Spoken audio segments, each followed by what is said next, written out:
বসে থাকবো আমি যেন শান্তি পাই, মৃত্যুর পরে যেন আমি জান্নাতে যাইতে পারি, এমন একটা নসিহতের উপদেশ আমাকে করেন। আল্লাহর নবী বললেন, সাহাবী শোনো, এই সাহাবী, এই ব্যক্তি তুমি শোনো, তোমার কি মা আর বাবা বেঁচে আছে? ওই সাহাবী বলে, পয়গম্বর, হ্যাঁ আমার মা আর বাবা বেঁচে আছে। আল্লাহর নবী বললেন, তাহলে তোমার মা আর তোমার বাবা যদি বেঁচে থাকে তাহলে তুমি তাদের খেদমত করতে থাকো, তাদের হক আদায় করতে থাকো, তাদের খোঁজ খবর নিতে থাকো, তাদের সব যত কিছু প্রয়োজন সেই ব্যবস্থা তুমি করতে থাকো। এরপরে বিশ্ব নবী বলেন, মার খেদমত যদি তুমি করো, বাবার খেদমত যদি তুমি করো, এই সাহাবী শোনো, তুমি তোমার মাকে তোমার বাবাকে যে খানা খাওয়াইবা প্রত্যেকটা লোকমার বিনিময়, আল্লাহর নবী বলেন মা আর বাবার খেদমত করলে কত ফায়দা। মায়ার নবী বলেন প্রত্যেকটা লোকমার বিনিময় আল্লাহ পাক রব্বুল আলামিন তোমাকে জান্নাতের মধ্যে একটা করে বালাখানা প্রাসাদ নির্মাণ করে দেব। বলেন সুবহানাল্লাহ। কত মর্যাদা! মার খেদমত যদি করতে পারি দুনিয়াতেও শান্তি দান করবে। এক একটা লোকমার বিনিময় রব্বে কারীম জান্নাতের মধ্যে একটা করে বালাখানা, একটা করে প্রাসাদ নির্মাণ করে দিবেন। চিৎকার দিয়ে বলেন মারহাবা। আমার বন্ধুরা, বিশ্বনবী আদর্শ দেখিয়েছেন। আল্লাহর পয়গম্বর মসজিদে নববীর মধ্যে বয়ান করতেছেন, সাহাবাই কেরাম বিশ্বনবীর বয়ান শুনতেছেন। নবী আমার বয়ান করে, সাহাবাই কেরাম বয়ান শুনে আমার ভাইরা এমন অবস্থায় হঠাৎ করে দেখলো একজন বৃদ্ধা মহিলা মসজিদে নববীর বারান্দার মধ্যে লাঠির উপর ভর করে আস্তে আস্তে মসজিদে নববীর বারান্দার মধ্যে আসলেন। সাহাবাই কেরাম বলেন, আমরা বৃদ্ধা মহিলাকে দেখলাম লাঠির উপর ভর করে একজন বৃদ্ধা মহিলা মসজিদে নববীর বারান্দার মধ্যে আসলেন। আল্লাহর পয়গম্বর বিশ্বনবী রাহমাতাল লিল আলামিন ওই বৃদ্ধা মহিলাকে লাঠির উপর ভর করে চলতে দেখে আল্লাহর পয়গম্বর বৃদ্ধা মহিলাকে দেখার সঙ্গে সঙ্গে সাহাবায়ে কেরামদের এখান থেকে উঠে পড়লেন, দৌড় দিয়ে চলে গেলেন, তাড়াহুড়া করে চলে গেলেন। আল্লাহর পয়গম্বর যাওয়ার পরে বৃদ্ধা মহিলাকে ধরলেন, বিনয়ের সাথে তার সাথে কথা বললেন, তিনাকে মসজিদে নববীর ভিতরে ঢুকাইলেন।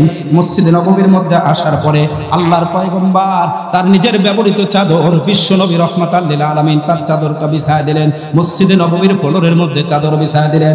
ওই বৃদ্ধা মহিলা ওই বিশ্বনবীর চাদরের উপর বসলেন। মায়ার নবী নিজেকে বিনয়ের সাথে ছোট ভেবে বিনয়ের সাথে তাশাহুদের শুরুতে বৃদ্ধা মহিলার সামনে বসে গেলেন। যাওয়ার পরে দীর্ঘক্ষণ পর্যন্ত কথাবার্তা হলো। বিশ্বনবী ওই বৃদ্ধা মহিলাকে কিছু হাদিয়া দিলেন। দেওয়ার পরে আল্লাহর পয়গম্বর তাকে সুন্দরভাবে বিদায় দিয়ে এবার সাহাবায়ে কেরামের কাছে চলে আসলেন। আমার বন্ধুরে মনোযোগ দিয়ে কথাটা শোনেন। আল্লাহর পয়গম্বর যখন সাহাবায়ে কেরামের কাছে আসলেন, আসার পরে সাহাবায়ে কেরাম ডাক দিয়ে বলল, পয়গম্বর ইতিপূর্বে বহুদিন আপনার কাছে বয়ান শুনতেছি, কিন্তু আজকে যে বিষয়টা দেখলাম।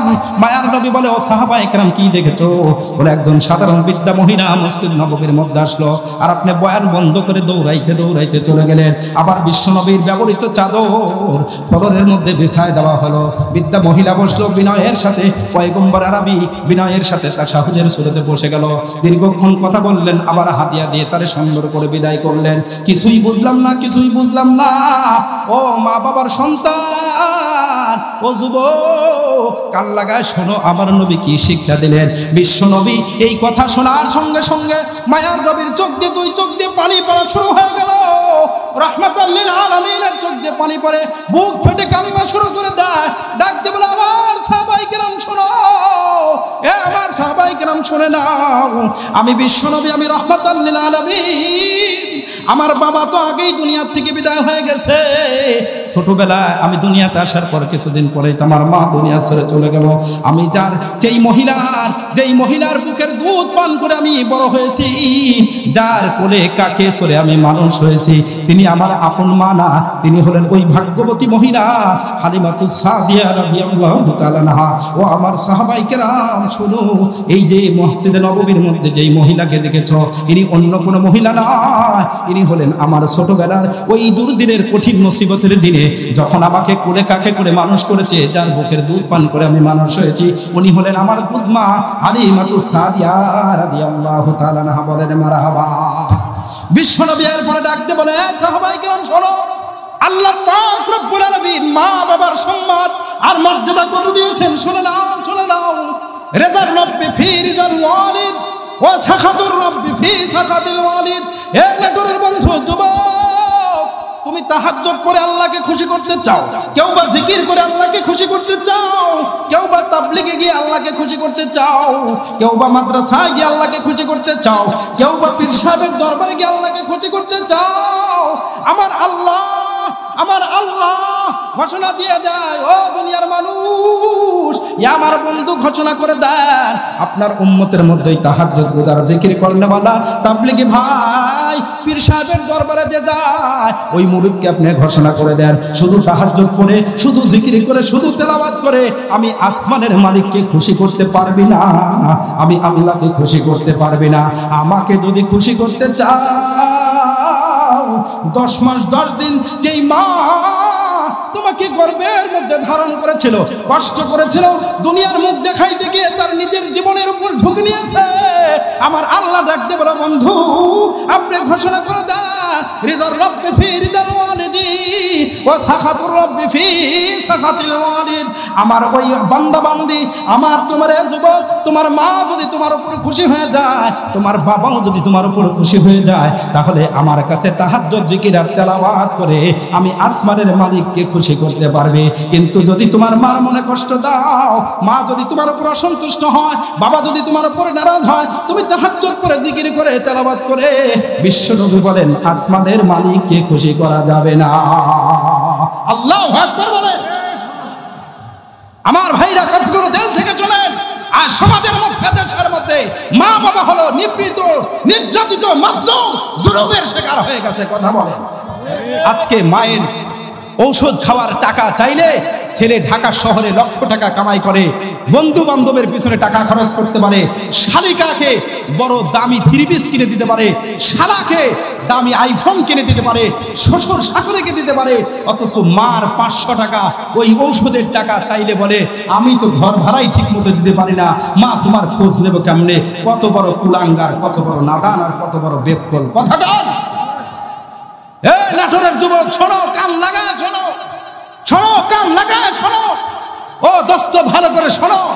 যখন তুমি তোমার এই মায়ের গর্ভের মধ্যে ছিলা, যখন তুমি তোমার এই মায়ের গর্ভের মধ্যে ছিলা, মার পেটের মধ্যে যখন তুমি এসেছো, তোমার মা খানা খাইতে পারে নাই, বমি বমি ভাব, খানা খাইতে গেছে, সারাদিন পর এক মুঠো খানা খাইতে গেছে, বমি এসে গেছে, মা খানা খাইতে পারে নাই, না খেয়ে মা ঘুমিয়ে থাকছে, সারাটা দিন না খেয়ে, সারাটা রাত না খেয়ে। হাদিসের মধ্যে আসছে, আল্লাহর নবী বলেন, যেই মা, যেই মহিলা তার সন্তান ধারণ করতে গিয়ে সারাটা দিন খাইতে পারলো না, সারা দিন রোজা রেখে যেই নেকি হয়, রব্বে কারীম ওই মায়ের আমলনামায় রোজা রাখার সমপরিমাণ নেকি দান করেন।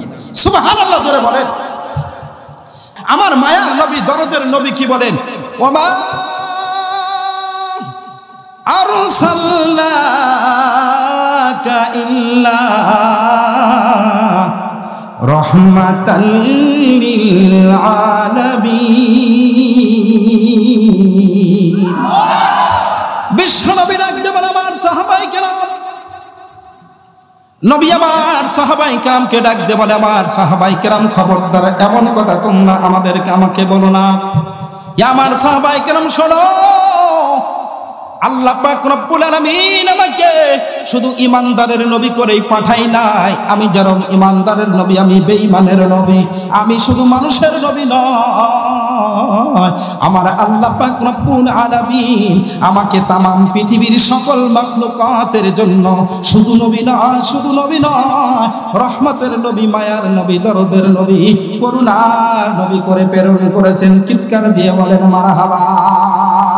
শুধু উজুদাস রহমাতাল লিল আলামিন, শুধু উজুদাস রহমাতাল লিল আলামিন, মসজিদে মুর্শিদ হামারু ये জমিন, মসজিদে মুর্শিদ হামারু ये জমিন। জোরে জোরে বলেন মারহাবা। আমার বন্ধুরা, আমি আপনাদের খেদমতে বিশ্বনবীর আদর্শের বয়ান করার নিয়ত করেছি, কিন্তু পয়গম্বরের আদর্শের বয়ান করার পূর্বে আমি শুধু একটা হাদিস বলতে চাই যে আল্লাহর পয়গম্বর আমার আপনার জন্য কেমন মহব্বতের, কেমন করুণার নবী, কতটুকু দরদ করেছেন, কতটুকু মায়া করেছেন উম্মতের জন্য। মায়ার নবী, নবী আমার উম্মতের জন্য কতটা দরদি নবী। একটা হাদিস বলার পরে আমার মন আলোচনার মধ্যে চলে যাব। আমার বন্ধুরা, বিশ্বনবী উম্মতের ভবিষ্যতের চিন্তা করে হাদিসের মধ্যে আসছে আল্লাহর পয়গম্বর দোকানা হাত আসমানের দিকে তুলে দিলেন। নবী আমার দোকানা হাত আসমানের দিকে তুলে দেওয়ার পর চোখের পানিগুলো ছেড়ে দিলেন। আল্লাহর পয়গম্বরের চোখ দিয়ে পানি পড়তেছে, ভিতর থেকে দরদের কান্না,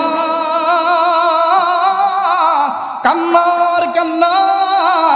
রাসূলের চোখের পানি দেখে, রাসূলের কান্না দেখে দুখানা হাত তুলে ধরছেন।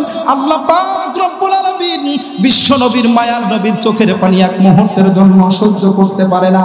রব্বুল আলামিন সঙ্গে সঙ্গে জিবরিল আমিন আলাইহিস সালাতু ওয়াস সালামকে পাঠিয়ে দিলেন। জিবরাইল যাও যাও আমার বন্ধুর কাছে যাও।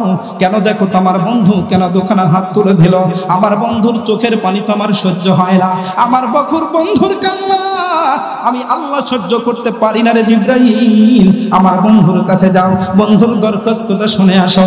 আমার বন্ধুর যত দরখাস্ত আছে সব দরখাস্ত আমি আল্লাহ মঞ্জুর করে নেব। বলেন সুবহানাল্লাহ। জিবরিল আমিন আলাইহিস সালাতু ওয়াস সালাম চলে আসলেন, ডাকতে বলে পয়গম্বর, ওগো আল্লাহর নবী, আপনি চোখের পানিগুলো ছেড়ে দিয়েছেন, আসমানের দিকে দুটো হাত তুলে ধরেছেন, আপনার চোখের পানি আল্লাহ সহ্য করতে পারেন না, আমাকে পাঠিয়েছেন আপনার মনের কথাগুলো খুলে বলেন। আপনি কেন কাঁদেন? আপনারা হাত নামান, চোখের পানিগুলো বন্ধ করেন, কান্না বন্ধ করেন। এ নাটোরের বন্ধু নবীর উম্মত, দরদের নবী, মায়ার নবী আমার কি কথা বললেন? বিশ্ব নবী ডাকতে বলা হ জিবরাইল, জিবরাইল রে, আমি বিশ্ব নবী কেমনে আমার দুখানা হাত নামাবো, আমার চোখের পানি বন্ধ করবো?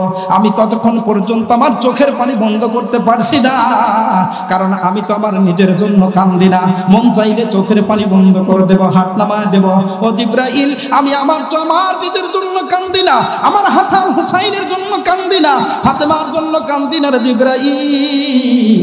জিবরাইল বলে পয়গম্বর, তাহলে কেন কান্দেন? কিসের জন্য কান্দেন? মায়ার নবী আমার ডাকতে বলে জিবরাইল, আমি কান্দি আমার এতিম উম্মতের হাসরের ময়দানে আল্লাহ পাকের দরবারে কি ফয়সালা হবে। আমার উম্মত যদি জাহান্নামে যায়, আমার উম্মতের ভবিষ্যতের চিন্তা করে আমি চোখের পানি ছেড়ে কান্দি। আমার আল্লাহ যতক্ষণ পর্যন্ত আমার উম্মতের জান্নাতের ফয়সালা না করবে, ক্ষমার ফয়সালা না, রাতের ফয়সালা না করবে, আমি রহমাতাল লিল আলামিন ততক্ষণ পর্যন্ত হাত নামাইব না, চোখের পানি বন্ধ করব না। চিৎকার দিয়ে বলেন আল্লাহু আকবার। আর জোরে বলেন আল্লাহু আকবার। মুসলমান বন্ধুরে আমার, জিবরিল আমিন সঙ্গে সঙ্গে চলে গেলেন আল্লাহ পাক রব্বুল আলামিনের কাছে। ও আল্লাহ, তুমি তো সব কিছু শোনো, তুমি তো সব কিছু জানো। তোমার বন্ধুর তামান্না, তোমার বন্ধুর আকাঙ্ক্ষা, তোমার বন্ধুর দরখাস্ত তুমি শুনেছ। আল্লাহ পাক রব্বুল আলামিন ডাকতে বলে জিবরাইল, আর দেরি করিস না রে, দেরি করিস না রে জিবরাইল, যা যা আমার বন্ধুর কাছে যা।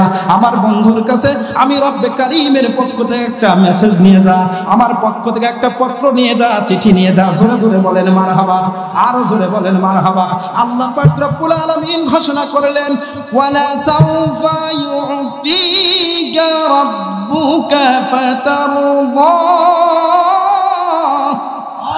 আল্লাহ রাব্বুল আলামিন ডাকতে বলে জিবরাইল, আমার বন্ধুর কাছে যা, আমার বন্ধুরে এই চিঠিটার মেসেজটা পৌঁছায় দে। আয় আল্লাহ জিবরিল, ও জিবরাইল পৌঁছায় দে আমার বন্ধুর কাছে, বন্ধুকে জানায় দে ইব্রাহিম নবী আমারে খুশি করতে চায়, বাবা আদম আমারে খুশি করতে চায়, ওই মুসা কালিমুল্লাহ আমারে খুশি করতে চায়। সমস্ত মানুষ, সমস্ত মাখলুকাত আমি আল্লাহকে খুশি করতে চাই, আমি আল্লাহকে খুশি করতে চাই, সবাই আমাকে খুশি করতে চায়। জিবরাইল রে, আমার বন্ধুকে জানা দে সবাই আল্লাহকে খুশি করতে চায়। ওগো আখিরি জামানার নবী রহমাতাল লিল আলামিন, আর আসমানের মালিক আল্লাহ আপনাকে খুশি করতে চায়। আপনি যা করলে খুশি হবেন আল্লাহ পাক তাই করবেন। আপনার হাত নামায় দেন, আপনার উম্মতকে ক্ষমা করলে যদি আপনি খুশি হন আল্লাহ পাক আপনার উম্মতকে ক্ষমা করে দিবে। আপনার উম্মতকে জান্নাত দিলে যদি আপনি খুশি হয়ে যান আল্লাহ পাক আপনার উম্মতকে জান্নাত দিয়ে দিবে। আপনার চোখের পানি আল্লাহ সহ্য করতে পারে না, আপনার চোখের পানি আল্লাহ সহ্য করতে পারে না। ও পয়গম্বর, আপনি হাত নামান, আপনি হাত নামান। আল্লাহ পাক ঘোষণা করেছেন, ওয়ালা সাউফা ইউতিকা রাব্বুকা ফাতারদা। মারহাবা জোরে বলেন। ও দোস্ত, আমার নবী, দরদের নবী রসুল আমাদেরকে একটা মুহূর্ত বলেন নাই উম্মত ছাড়া। উম্মতের দরদে রসুলের পানি, চোখের পানি টস করে জমিনে পড়েছেন। আল্লাহু আকবার জোরে বলেন। বলুন, সেই রসুলের মহব্বত আর ভালোবাসা, রসুলের আদর্শ আর সুন্নাহ আমাদেরও মানা দরকার আছে না নাই? একটু এদিকে তাকান, এদিকে কথা বলেন, দরকার আছে না নাই? তাহলে রসুলের শূন্য, রসুলকে ভালোবাসবো কেমনে, রসুলকে মহব্বত করবো কেমনে? ও দোস্ত, আমি শুধু যদি বলি মাই তুঝে প্যার করতে হো ইয়া রাসূলুল্লাহ, ওগো আল্লাহর পয়গম্বর আমি আপনাকে ভালোবাসি, এই স্লোগান দিলে মহব্বত আর ভালোবাসা হয় না। রসুলকে ভালোবাসতে হলে আমার নবী ঘোষণা করেন, মান আহাব্বা সুন্নতি ফাকাদ আহাব্বানি ওয়া মান আহাব্বানি কানা মাই ফিল জান্নাহ। চিৎকার দিয়ে বলেন মারহাবা। আল্লাহর নবী বলেন, এ আমার নাটোরের উম্মত, যদি আমাকে ভালোবাসতে চাও তাহলে আমার সুন্নতের অনুসরণ করো, আমার আদর্শের মালা পরে নাও। তোমার 60 বছরের জিন্দেগিতে তুমি যখন খানা খাইবা, আমি রসুল যেইভাবে খানা খেয়েছি সেইভাবে খানা খাইবা। তুমি যখন ঘুমাইবা, আমি রসুল যেইভাবে ঘুমাইছি তুমি সেইভাবে ঘুমাইবা। আমি রসুল যেইভাবে মসজিদে গিয়েছি সেইভাবে মসজিদে গিয়ে যাইবা। আমি রসুল আমার বিবিদের সাথে যে আচরণ করেছি সেই আচরণ করবা। আমি মা বাবার যেই পরিমাণ হক আদায় করেছি এবং মা বাবার ব্যাপারে যেই কথাগুলো বলেছি ওই কথাগুলো যদি মানো তাহলে আমি রসুলের আদর্শ আর সুন্নাত তুমি মানলা। আমি রসুল যেইভাবে সমাজ চালিয়েছি, দেশ পরিচালনা করেছি, তুমি যদি সেইভাবে সমাজ আর দেশ পরিচালনা করো তাহলে আমি রসুলের সুন্নাত আর আদর্শ মানলা। তাহলে আমার সাথে মহব্বত হয়ে যাবে, আমার সাথে ভালোবাসা হয়ে যাবে, আমার সাথে কানেকশন লেগে যাবে। আর আমার সাথে যার মহব্বত আর ভালোবাসা হবে, আমার আদর্শের মহব্বত আর ভালোবাসা, আমার আদর্শের মালা যে করবে, রসুল বলেন কানা মাই ফিল জান্নাহ, সেই বান্দা, সেই উম্মত আমার সঙ্গে একসঙ্গে জান্নাতের মধ্যে থাকবে। চিৎকার দিয়ে বলেন সুবহানাল্লাহ। এবার বলুন, আমরা রসুলের সাথে জান্নাতে থাকতে চাই না চাই না? আরো জোরে বলেন, চাই না চাই না? দেখি কারা কারা চাই, দু হাত তুলে আল্লাহরে দেখান। রসুলের আদর্শের মালা পরে, রসুলের সুন্নতের জীবন গঠন করে আমরা রসুলের সাথে থাকতে চাই। আল্লাহ তুমি কবুল করো, বলেন আমিন। আরো জোরে বলেন আমিন। এবার হাত নামান, বেশি লম্বা টাইম করব না, যেহেতু মা বাবার ওয়াজ করার কথা বলছে, আমি সেই বিষয়ে আলোচনা করব। এবার একটা একটা করে রসুলের আদর্শের কথাগুলোই আমি একটা একটা করে আপনাদের খেদমতে খুলে খুলে বলার চেষ্টা করব ইনশাআল্লাহ। থাকবেন তো? কথা কয় না, জোরে বলেন থাকবেন? আমার বন্ধুরা, ও আমার নাটোরের বন্ধু, ভালো করে শুনবেন আল্লাহর পয়গম্বরের আদর্শের কথাগুলো। আমি হেলালুদ্দিন নোমানী সারা রাত্র বয়ান করলেও পয়গম্বরের আদর্শের বয়ান শেষ হবে না। আমার মতো অযোগ্য ব্যক্তি বিশ্বনবীর আদর্শের বয়ান করে শেষ করতে পারবে না। আমি শুধু 2-4টা ধারণা দেওয়ার জন্য আমার বন্ধুর আলোচনাগুলো টানতেছি। আল্লাহর পয়গম্বরের একজন সাহাবী হযরত আনাস রাদিয়াল্লাহু তাআলা আনহু, বিশ্বনবীর সাহাবী হযরত আনাস, পয়গম্বরের 10 বছরের খাদেম, আল্লাহর পয়গম্বরের পেশার আম্মাল, আল্লাহর পয়গম্বরের 10 বছর খেদমত করেছেন। ওই আনাস রাদিয়াল্লাহু তাআলা আনহু তিনি বর্ণনা করেন, আমি বিশ্বনবীর 10 বছর খেদমত করেছি, অথচ 10টি বছরের মধ্যে আল্লাহর পয়গম্বর আমাকে একটা দিনের জন্য, এক মুহূর্তের জন্য তিনি বলেন নাই আনাস তুমি এইটা কেন করলে আর এটা কেন করলে না। আল্লাহু আকবার বলেন। রাসূলের আদর্শ চরিত্র কত সুন্দর। আল্লাহু আকবার জোরে বলেন আল্লাহু। ওই আনাস রাদিয়াল্লাহু তাআলা আনহু বর্ণনা করেন, কুনতু আমশি মা রাসূলিল্লাহি সাল্লাল্লাহু আলাইহি ওয়াসাল্লাম ওয়া আলাইহি বুরদুন নাজরানি গলিজুল হাশিয়া। আমার ভাইরা আমার দিকে তাকেন। হযরত আনাস রাদিয়াল্লাহু তাআলা আনহু বলেন, এ নাটোরের মানুষ ভালো করে শুনে নাও। হযরত আনাস বলেন, আমি পয়গম্বরের সাথে কুনতু আমশি মা রাসূলিল্লাহি সাল্লাল্লাহু আলাইহি ওয়াসাল্লাম, আমি আল্লাহর পয়গম্বরের সাথে, বিশ্ব নবীর সাথে বাহিরে চলতেছিলাম। আল্লাহর পয়গম্বর চলতেছে, আমিও চলতেছি। ওয়া আলাইহি বুরদুন নাজরানি, হযরত আনাস বলেন, যেই অবস্থায় আল্লাহর পয়গম্বরের কাঁধের উপর নাজরান একটা শহর, ওই নাজরান শহর থেকে একটা চাদর নিয়ে আসা হয়েছিল। ওই চাদরটা আল্লাহর পয়গম্বরের কাঁধের উপর ছিল, গলিজুল হাসিয়া। আর ওই চাদরটা আমার দিকে তাকান, ওই চাদরের অবস্থা ছিল হলো, এই যে ডিজাইন দেখতেছেন এই ডিজাইনটা ছিল হলো গলিজুল হাসিয়া, খসখসে ডিজাইনের ছিল। আল্লাহর পয়গম্বরের চাদর, নাজরান থেকে নিয়ে আসা যে চাদর পয়গম্বরের কাঁধের উপর ছিল, ওই চাদরটা ছিল হলো খসখসে ডিজাইনের চাদর, খসখসে ডিজাইনের চাদর। হযরত আনাস রাদিয়াল্লাহু তাআলা আনহু বলেন, পৃথিবীর মানুষ শোনো, আল্লাহর পয়গম্বরের কাঁধের পর নাজরান থেকে নিয়ে আসা চাদর, ওই খসখসে ডিজাইনের চাদর আল্লাহর পয়গম্বরের কাঁধের উপর আছে। আমি বিশ্বনবীর পাশে পাশে চলতেছি, পয়গম্বরের পিছনে পিছনে চলতেছি। হঠাৎ করে দেখলাম একজন ভিক্ষুক, অপরিচিত ভিক্ষুক, অপরিচিত মুসাফির। এটা মনে করেন নলডাঙ্গা, আর ওই ভিক্ষুক আর মুসাফির এসেছে মনে করেন নাটোর শহর থেকে। হযরত আনাস বলেন ওই ভিক্ষুককে, অপরিচিত ভিক্ষুককে আমিও চিনি না, বিশ্ব নবীও তাকে চেনে না, কিন্তু ওই ভিক্ষুক আসার পরে কোনো কথা নাই। আস্তে আস্তে আল্লাহর পয়গম্বরের কাছে এসেছে, আমার দিকে তাকান। আসার পরে ওই যে আল্লাহর পয়গম্বরের কাঁধের উপর যে চাদর আছে, ওই ভিক্ষুক এসে আল্লাহর পয়গম্বরের কাঁধের এই চাদরটা এইভাবে ধরছে। ধরার পরে জোরে করে একটা টান দিয়েছে। টান দেওয়ার সঙ্গে সঙ্গে আল্লাহর পয়গম্বরের কাঁধের যেহেতু চামড়াগুলো নরম, আর এই চামড়া, এই চাদরটা যেহেতু খসখসে ডিজাইনের, টান দেওয়ার সঙ্গে সঙ্গে আল্লাহর পয়গম্বরের কাঁধের নরম চামড়াগুলো ছিঁড়ে গেছে। হযরত আনাস রাদিয়াল্লাহু তাআলা বলেন, পৃথিবীর মানুষ শোনে না, বিশ্বনবী তিনি তো শুধু নবী নয়, তিনি তো হলেন মদিনার প্রধানমন্ত্রী, রাষ্ট্রপতির ভাই। তার ক্ষমতার কোনো অভাব নাই, তার বাহিনীরও তো কোনো অভাব নাই। আল্লাহর পয়গম্বর ইচ্ছা করলে তিনি তো রাষ্ট্রপতি, তিনি তো প্রধানমন্ত্রী, ইচ্ছা করলে অপরিচিত ফকিরকে গ্রেফতার করতে পারতেন, তাকে র্যাব দিয়ে পুলিশ দিয়ে ধরা থানার মধ্যে নিতে পারতেন, জেলখানায় ভর্তি করতে পারতেন, ফাঁসির কাছে দেওয়ার মতো ক্ষমতা তার ছিল। কিন্তু হযরত আনাস রাদিয়াল্লাহু তাআলা বলেন, ও দুনিয়ার মানুষ শোনো, মায়ার নবীর চরিত্র, রাসূলের আদর্শ কত সুন্দর, আমার নবীর আদর্শ কত সুন্দর। নবীর আদর্শের কথা এজন্যই তো আল্লাহ পাক রব্বুল আলামিন ঘোষণা করেছেন, লাকাদ কানা লাকুম ফি রাসূলিল্লাহি উসওয়াতুন হাসানাহ, লাকাদ কানা লাকুম ফি রাসূলিল্লাহি উসওয়াতুন হাসানাহ লিমান কানা ইয়ারজুল্লাহা ওয়াল ইয়াউমাল আখির وذكر الله كثيرا। আল্লাহু আকবার জোরে বলেন।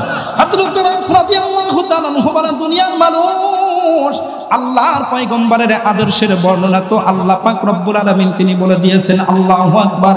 আমার নবীর সেই আদর্শের বর্ণনা হযরত আনাস রাদিয়াল্লাহু তাআলা বলেন, মায়ার নবী ইচ্ছা করলে তাকে গ্রেফতার করতে পারতেন, থানায় নিতে পারতেন, জেলখানায় নিতে পারতেন। ও দোস্তরে, কিন্তু বিশ্ব নবী তাকে জেলখানায় নিবে তো দূরের কথা, তাকে একটা ঘুষি দিবে তো দূরের কথা, একটা চর দিবে তো দূরের কথা, তাকে জোরে করে একটা ধমক পর্যন্ত দেন নাই, তার দিকে বড় করে আল্লাহর পয়গম্বর তাকাইলেন না। মায়ার নবীর এত সুন্দর চরিত্র রে ভাই, আমার নবী তারে কিছুই বললেন না, বরং হযরত আনাস রাদিয়াল্লাহু তাআলা বলেন, আল্লাহর পয়গম্বর তার দিকে লক্ষ্য করে দেখলেন, ওই যে অপরিচিত ভিক্ষুক এখন আল্লাহর পয়গম্বরের কাঁধের চামড়া যখন ছেড়ে গেছে, ও তখন ভয় পাইতেছে, প্রকম্পিত হইতেছে, চিন্তা করতেছে, বিশ্ব নবী তিনি তো মদিনার প্রধানমন্ত্রী, না জানি আমার কোন শাস্তির ব্যবস্থা করে দেয়, আমার তো কোনো উপায় থাকবে না। এখন তার অন্তরের মধ্যে শান্তি নাই, ভয় পাইতেছে, থরথর করে কাঁপতেছে। আল্লাহু আকবার। হযরত আনাস বলেন, নবী তো প্রতিশোধ গ্রহণ করলেন না, প্রতিশোধ গ্রহণ করলেন না, বরং ওই অপরিচিত ভিক্ষুকের অন্তরের মধ্যে যে ভয় পাইতেছে, তার ভয়কে দূর করে দিয়ে, তার ভয়কে দূর করে দিয়ে তার অন্তরের মধ্যে শান্তির ব্যবস্থা করার জন্য আমার নবী কি করলেন, মায়ার নবী ফালতাফাতা ইলাইহি ফাযাহিকা, ফালতাফাতা ইলাইহি ফাযাহিকা। আল্লাহর পয়গম্বর অপরিচিত ভিক্ষুকের দিকে তাকাইলেন, মায়ার নবী একটা মুস্কি হাসি দিলেন, মায়ার নবী একটা মুস্কি হাসি দিলেন, মায়ার নবী একটা মুস্কি হাসি দিলেন। ও নাটোরের ভাই, আল্লাহর নবী যখন এতটুকু হওয়ার পরে যখন বিশ্ব নবী তার দিকে তাকাই একটা মুস্কি হাসি দিলেন, অপরিচিত ভিক্ষুকের অন্তরটা ভরে গেছে, অন্তরের মধ্যে শান্তি এসে গেছে, ভয় ভীতি সব দূর হয়ে গেছে। ওই অপরিচিত ভিক্ষুক এবার ডাক দেব না, পয়গম্বর আপনার মতো ভালো মানুষ এই জমিনে একজনও নাই, একজনও নাই। ওয়ামা আরসালনাকা ইল্লা রাহমাতাল লিল আলামিন। আল্লাহু আকবার।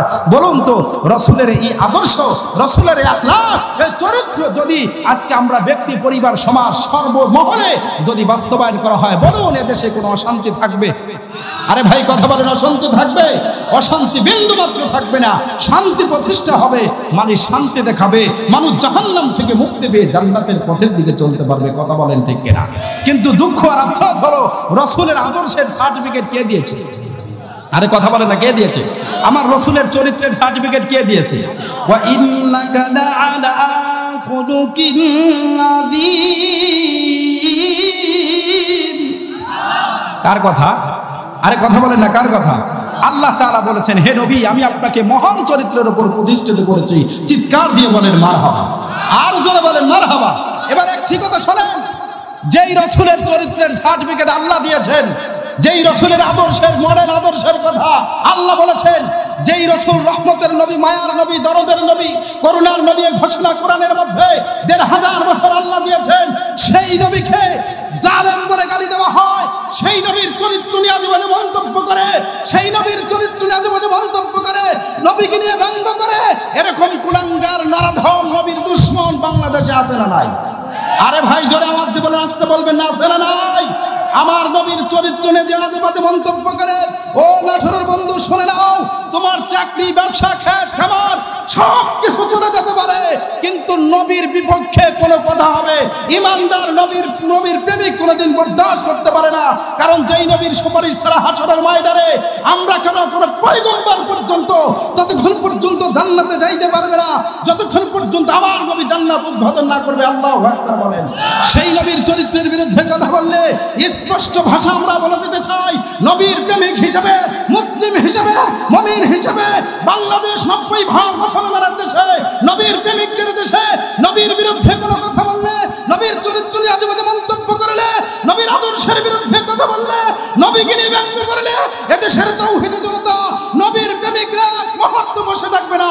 নবীর দুশমনদেরকে এই পবিত্র জমিন থেকে ৯০% মুসলমানের দেশ থেকে, ৯০% মুসলমানের দেশ থেকে বিতাড়িত করার জন্য লড়াই করতে হলে লড়াই করব, যুদ্ধ করতে হলে যুদ্ধ করতে হবে, বুকের তাজা রক্ত জমিনে ঢেলে দেব, স্ত্রী বিধবা হবে, সন্তান বিধবা হবে, কিন্তু নবীর দুশমনদেরকে বাংলার জমিন থেকে উৎখাত করতে হলে কারা কারা রাজি আছেন তো হাত তুলে আল্লাহরে দেখায় দেয়।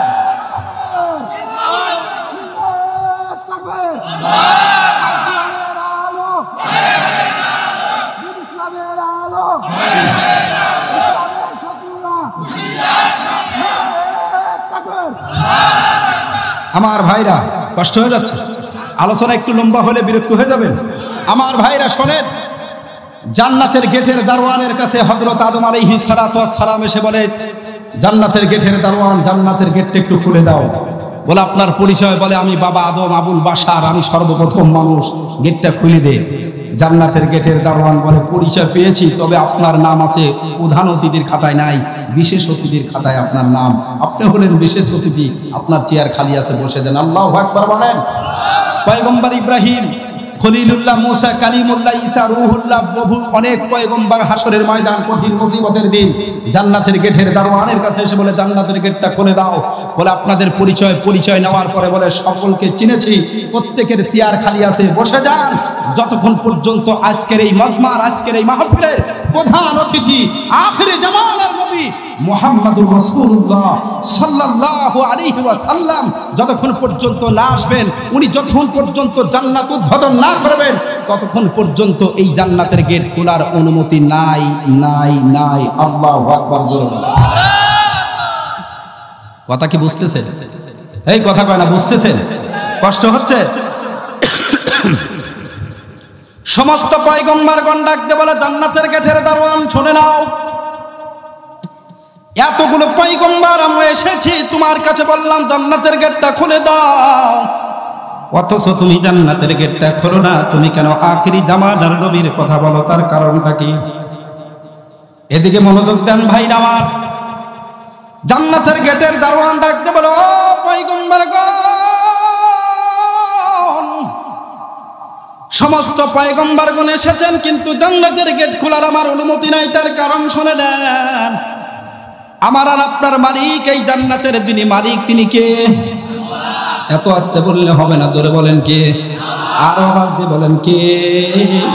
জান্নাতের গেটের দারোয়ান বলে যে আল্লাহ, আপনারও মালিক আমারও মালিক, এই জান্নাতের মালিক সে আল্লাহ। ওই মালিকের সিদ্ধান্ত, রব্বে কারিমের সিদ্ধান্ত আর ফাইসালা। তিনি বলেছেন জান্নাতের গেটের দারোয়ান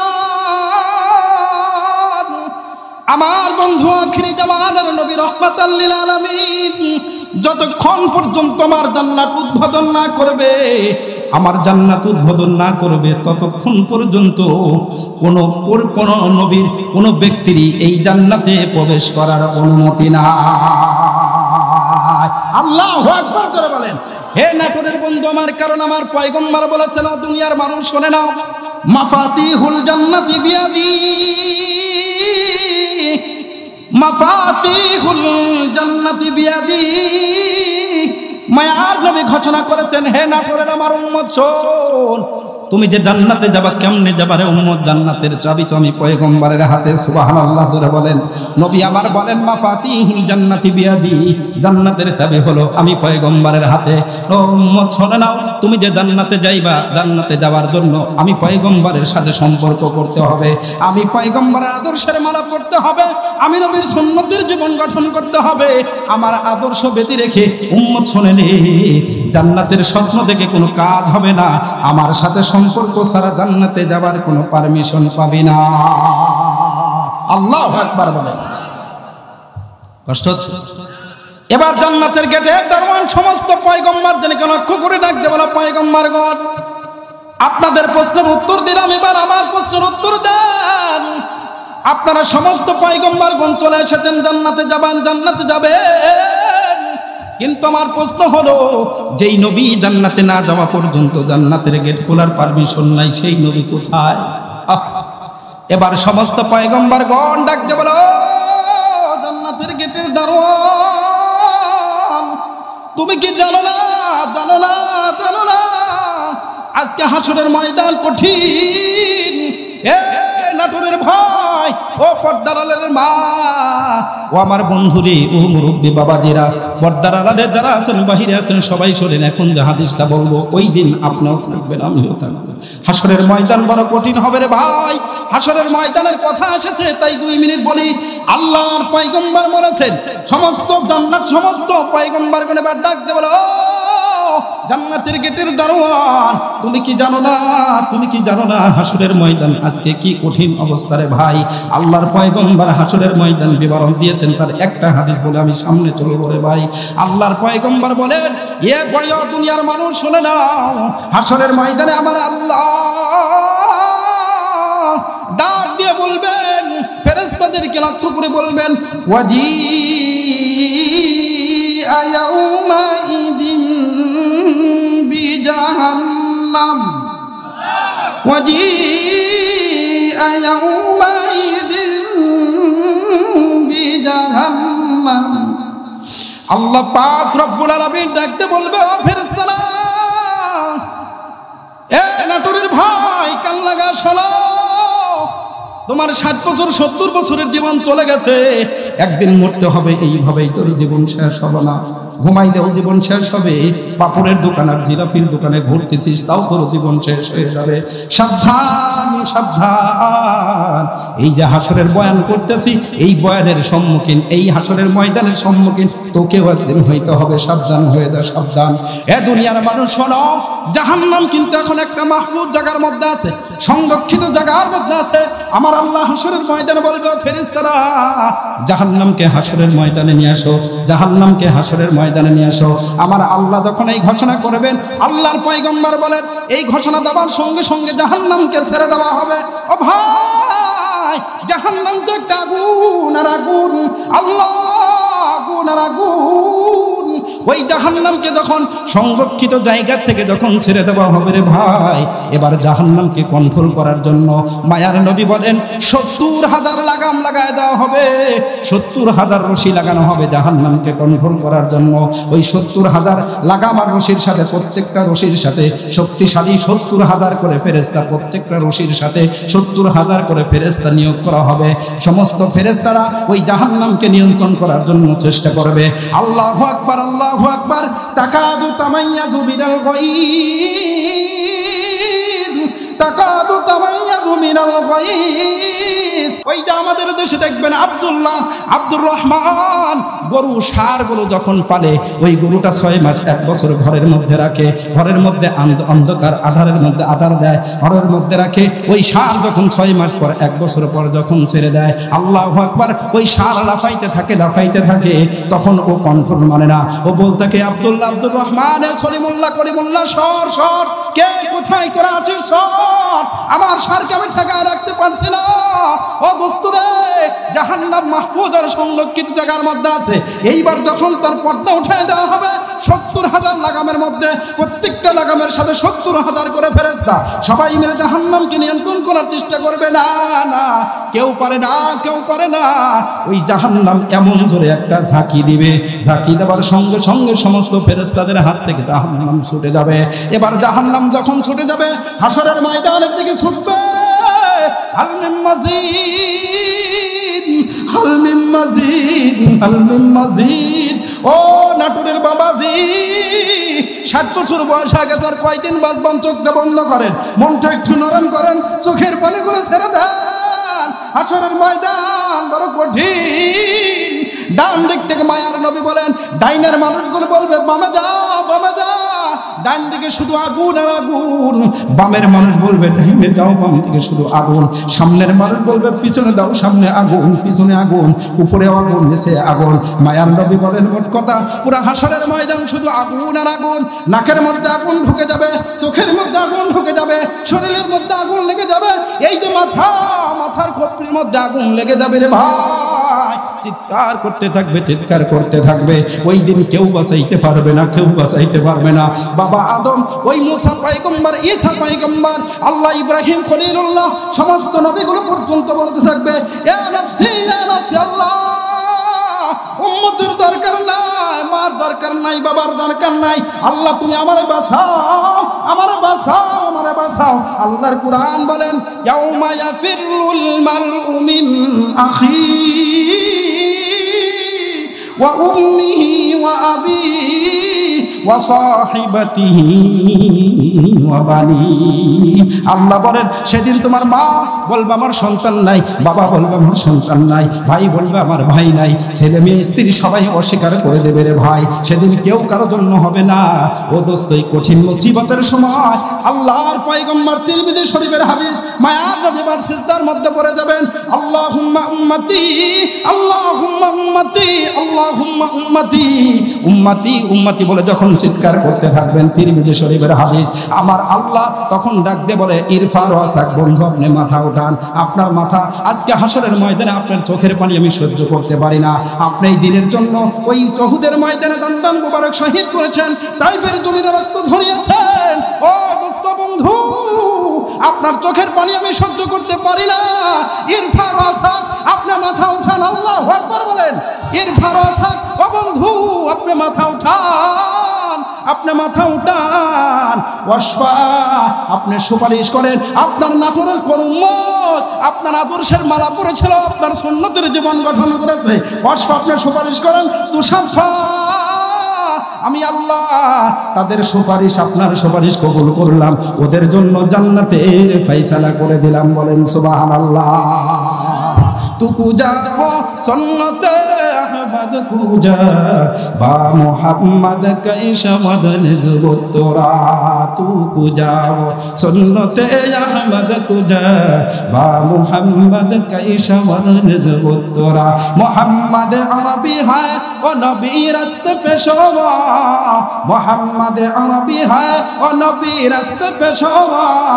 আলম হুয়া মুসকি पहिला से उजाला, आलम हुआ उसकी पहिला से उजाला। शफीउल उमम हमारा नबी रोज क़यामत, शफीउल उमम हमारा नबी रोज क़यामत।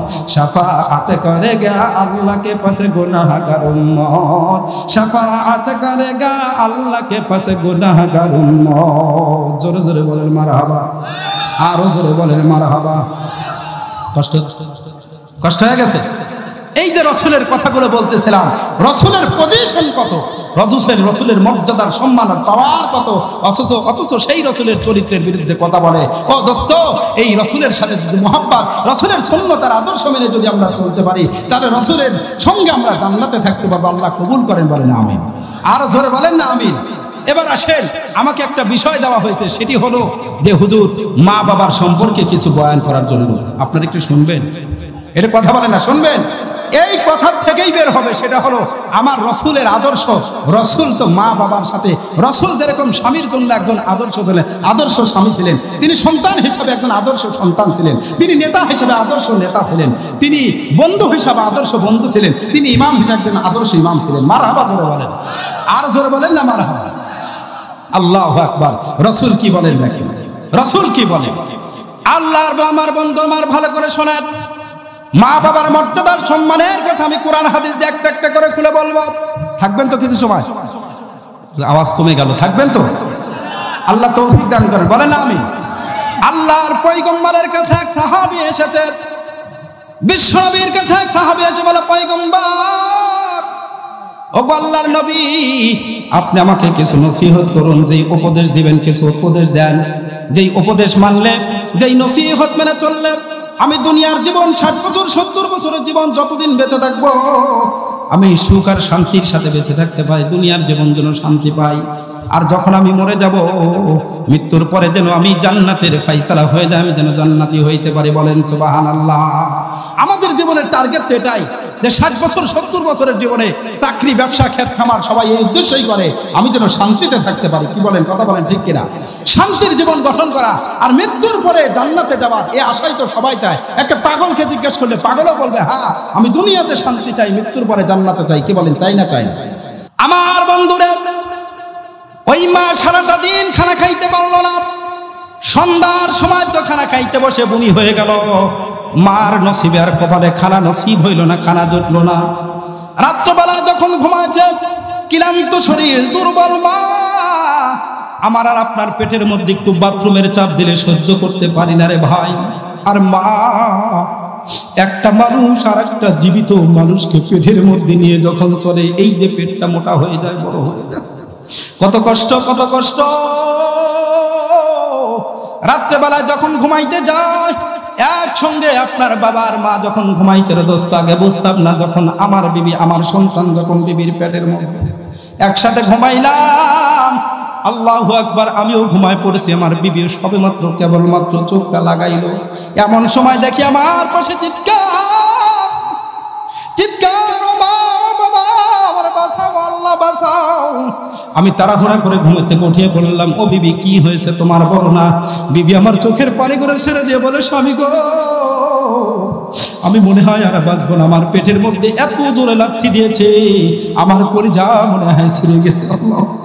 এ যুবক, ও নাটোরের যুবক, তুমি তো সেই যুবক, তোমার মায়ের পেটের মধ্যে এত জোরে লাথি দিলা।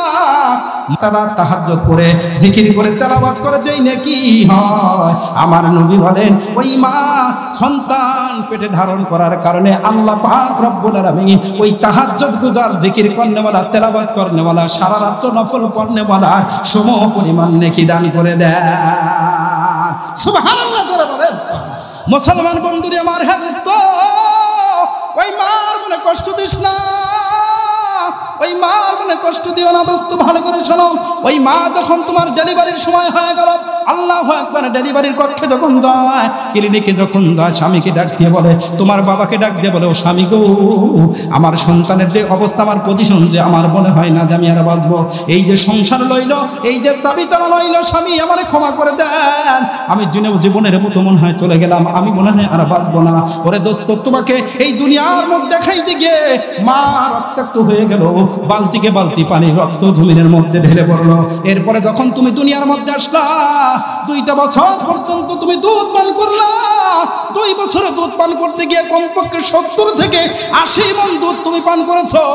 মার শরীরটা শুকায় গেল রে ভাই। সেদিন তো মা একদিনও বলে নাই আমি আমার বুকের দুধ দেব না, আমার শরীরটা শুকায় যাচ্ছে, আমার শরীরটা শুকায় যাচ্ছে।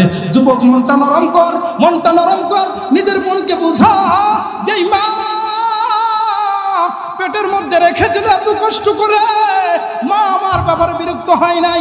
এরপর আমি জমিনের মধ্যে আসলাম, এত রক্তাক্ত হয়ে গেল, মার এত দুধ পান করলাম, মার শরীর শুকায় গেল, ওই মা কোনোদিন বিরক্ত হইল না। অথচ মার ওই শরীরের মার একটা কাপড় ক্রয় করার কথা বললেই তখন আমার টাকা শর্ট করে যায়, আমি গাড়ি ভাড়া দিতে পারি না, আমি বাড়ি ভাড়া দিতে পারি না, বিভিন্ন বাহানা করি। যুবক তোর পায়ে হাত ধরে বলে দে, যুবক তোর মা কত মহব্বত করে, ভালোবাসে। এই দুনিয়ার মধ্যে যদি তোমার এখন কিডনি ড্যাম হয়ে যায়, লাঞ্চে যদি পানি লেগে যায়, ডাক্তার যদি ঘোষণা দেয় তোমার কিডনি পরিবর্তন করতে হবে, খোদার কসম করে বলি, তোমার বিবি যার জন্য চোখের পূজার জন্য মাথার ঘাম পায়ে ফেলতেছো, বিবিকে বলবা, বিবিরে ডাক্তার বলেছে একটা কিডনি দিলে আমি ভালো হয়ে যাব। তোমার বিবি অস্বীকার করে দিবে, অসম্ভব অসম্ভব। স্বামী তুমি মরে গেলে আমি আরেকটা স্বামী পাইব। কলিজার টুকরা সন্তান রাজি হবে না, ভাই রাজি হবে না, বোন রাজি হবে না, এই পৃথিবীর কেউ তোমার কিডনি দেওয়ার জন্য রাজি হবে না। ও নাটুরের ভাই, তোমার কিডনি দিয়ে তোমাকে বাঁচানোর জন্য যিনি রাজি হবে তিনি হলেন ওই দরদি মা। তিনি ডাক্তারকে বলবেন, ও ডাক্তার, আমি বেঁচে থেকে আমার সন্তান মরে যাবে, আমি সহ্য করতে পারি না, আমার কিডনি নেন, আমি দুনিয়ার থেকে চলে যাব, কিন্তু আমার সন্তান বেঁচে থাকবে, আমার কিডনি লাগায়া দেন আমার সন্তানকে। বলেন সুবহানাল্লাহ। বিশ্বনবীর কাছে সাহাবায়ে কেরাম মা কতটা দরদি, হাদিসের মধ্যে আসছে, আল্লাহর পয়গম্বর আম্মা আয়েশা রাদিয়াল্লাহু তাআলা আনহা দাঁড়ানো আছেন। এমন সময় একজন মা তার দুই সন্তানকে নিয়ে উপস্থিত হয়ে গেলেন, আল্লাহর পয়গম্বরের দরবারে উপস্থিত হয়ে গেলেন। মা চোখের পানিগুলো ছেড়ে দিয়ে এসে বলে, পয়গম্বর, আমিও 3 দিন খানা খাই না, আমার এই দুই সন্তানও 3 দিন খানা খায় না, ওগো পয়গম্বর, আমাদেরকে কিছু খাবারের ব্যবস্থা করেন। বিশ্বনবী বললেন, আয়েশা, ঘরের মধ্যে দেখো তো কোনো খাবারের ব্যবস্থা আছে কিনা।